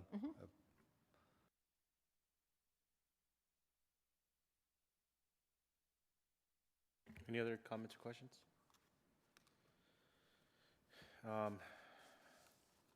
Next, information item. Revised, new, and deleted board policies and administrative regulations and exhibits. The revised, new, and deleted board policies and administrative regulations are being presented as an informational item for a first reading and will return as an action item at the next board meeting. Ongoing reviews and updates are necessary. This review enables the district to ensure policies, regulations, exhibits, and bylaws conform to state and federal law. The district compares its policies, regulations, exhibits, and bylaws with the California School Board Association recommendation. There are no financial implications associated with this agenda item, and the revised, new, and deleted board policies, administrative regulations, and exhibits presented are informational items for the first reading and will be placed on the next agenda for action.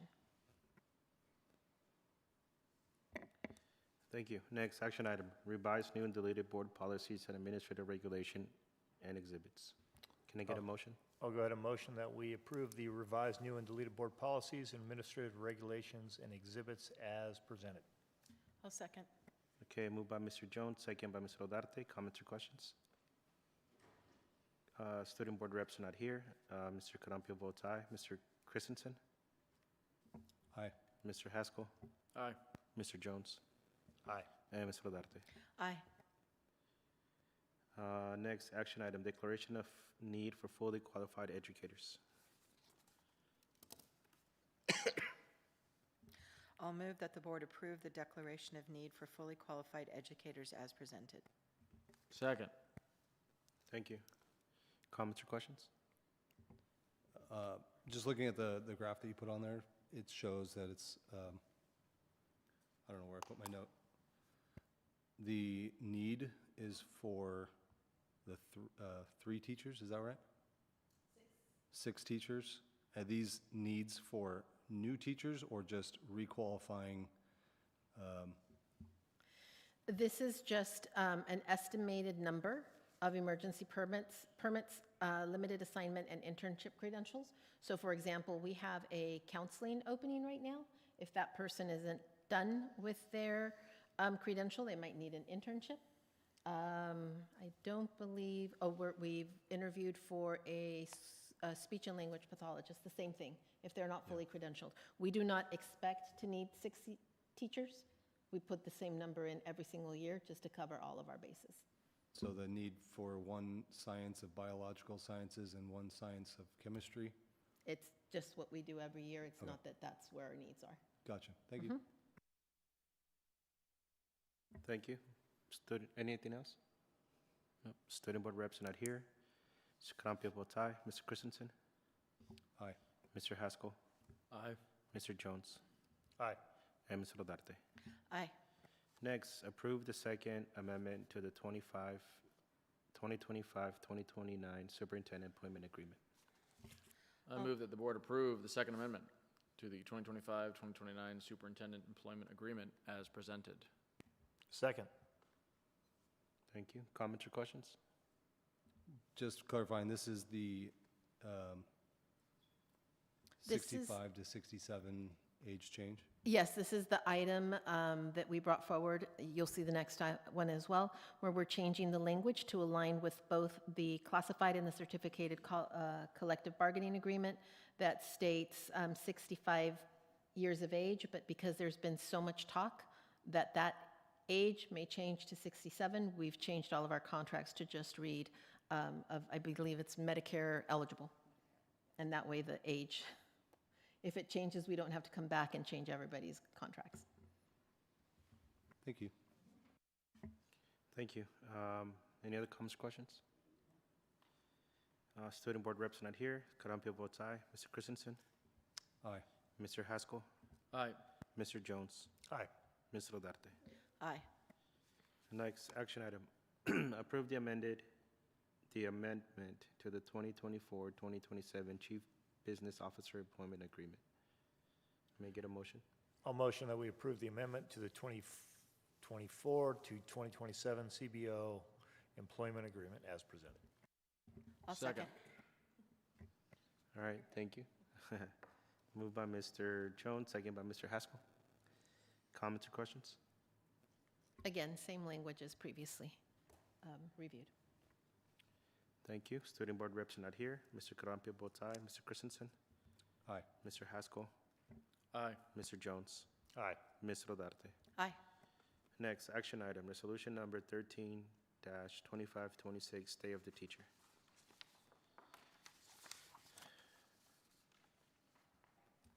I'll go ahead and motion that we approve resolution number 13-2526, Day of the Teacher as presented. I'll second. Okay, comments or questions? Student board reps are not here. Mr. Carampio votes aye. Mr. Christensen? Aye. Mr. Haskell? Aye. Mr. Jones? Aye. Ms. Rodarte? Aye. Thank you. Next, action item, resolution number 14-2526, Classified Employee Week. I'll move that the board approve resolution number 14-2526, Classified Employee Week as presented. Second. Moved by Ms. Rodarte, second by Mr. Christensen. Comments or questions? Student board reps are not here. Mr. Carampio votes aye. Mr. Christensen? Aye. Mr. Haskell? Aye. Mr. Jones? Aye. Ms. Rodarte? Aye. Thank you. Next, action item, resolution number 15-2526, School Lunch Hero Day. I move that the board approve resolution number 15-2526, School Lunch Hero Day as presented. Second. Okay, moved by Mr. Haskell, second by Mr. Jones. Comments or questions? Student board reps are not here. Mr. Carampio votes aye. Mr. Christensen? Aye, and I do believe we should have a journalist of the week. He's at every board meeting. I know. Mr. Haskell? Aye. Mr. Jones? Aye. And Ms. Rodarte? Aye. Next, consent agenda. All matters listed on the consent agenda are considered by the Board of Trustees to be routine and will be enacted with one action. There's usually no discussion of these items prior to the time of the Board of Trustees vote on the motion unless members of the board request specific items to be discussed or deleted from the consent agenda.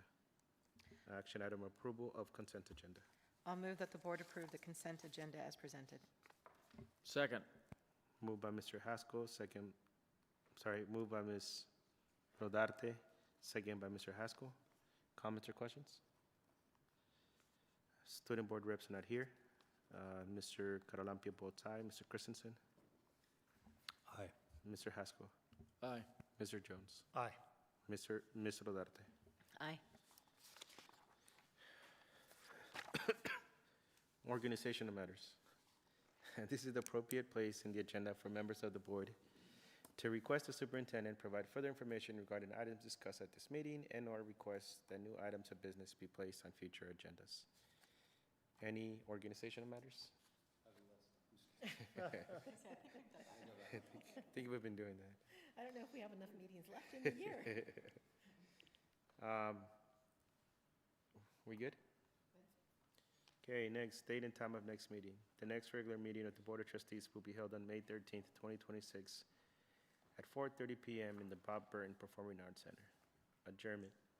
There will be no further business to come by the board. The regular meeting of April 15th, 2026 was adjourned at 9:04 p.m. by Mr. Caralampio. Have a good night, everybody. To go home and get some cold medicine.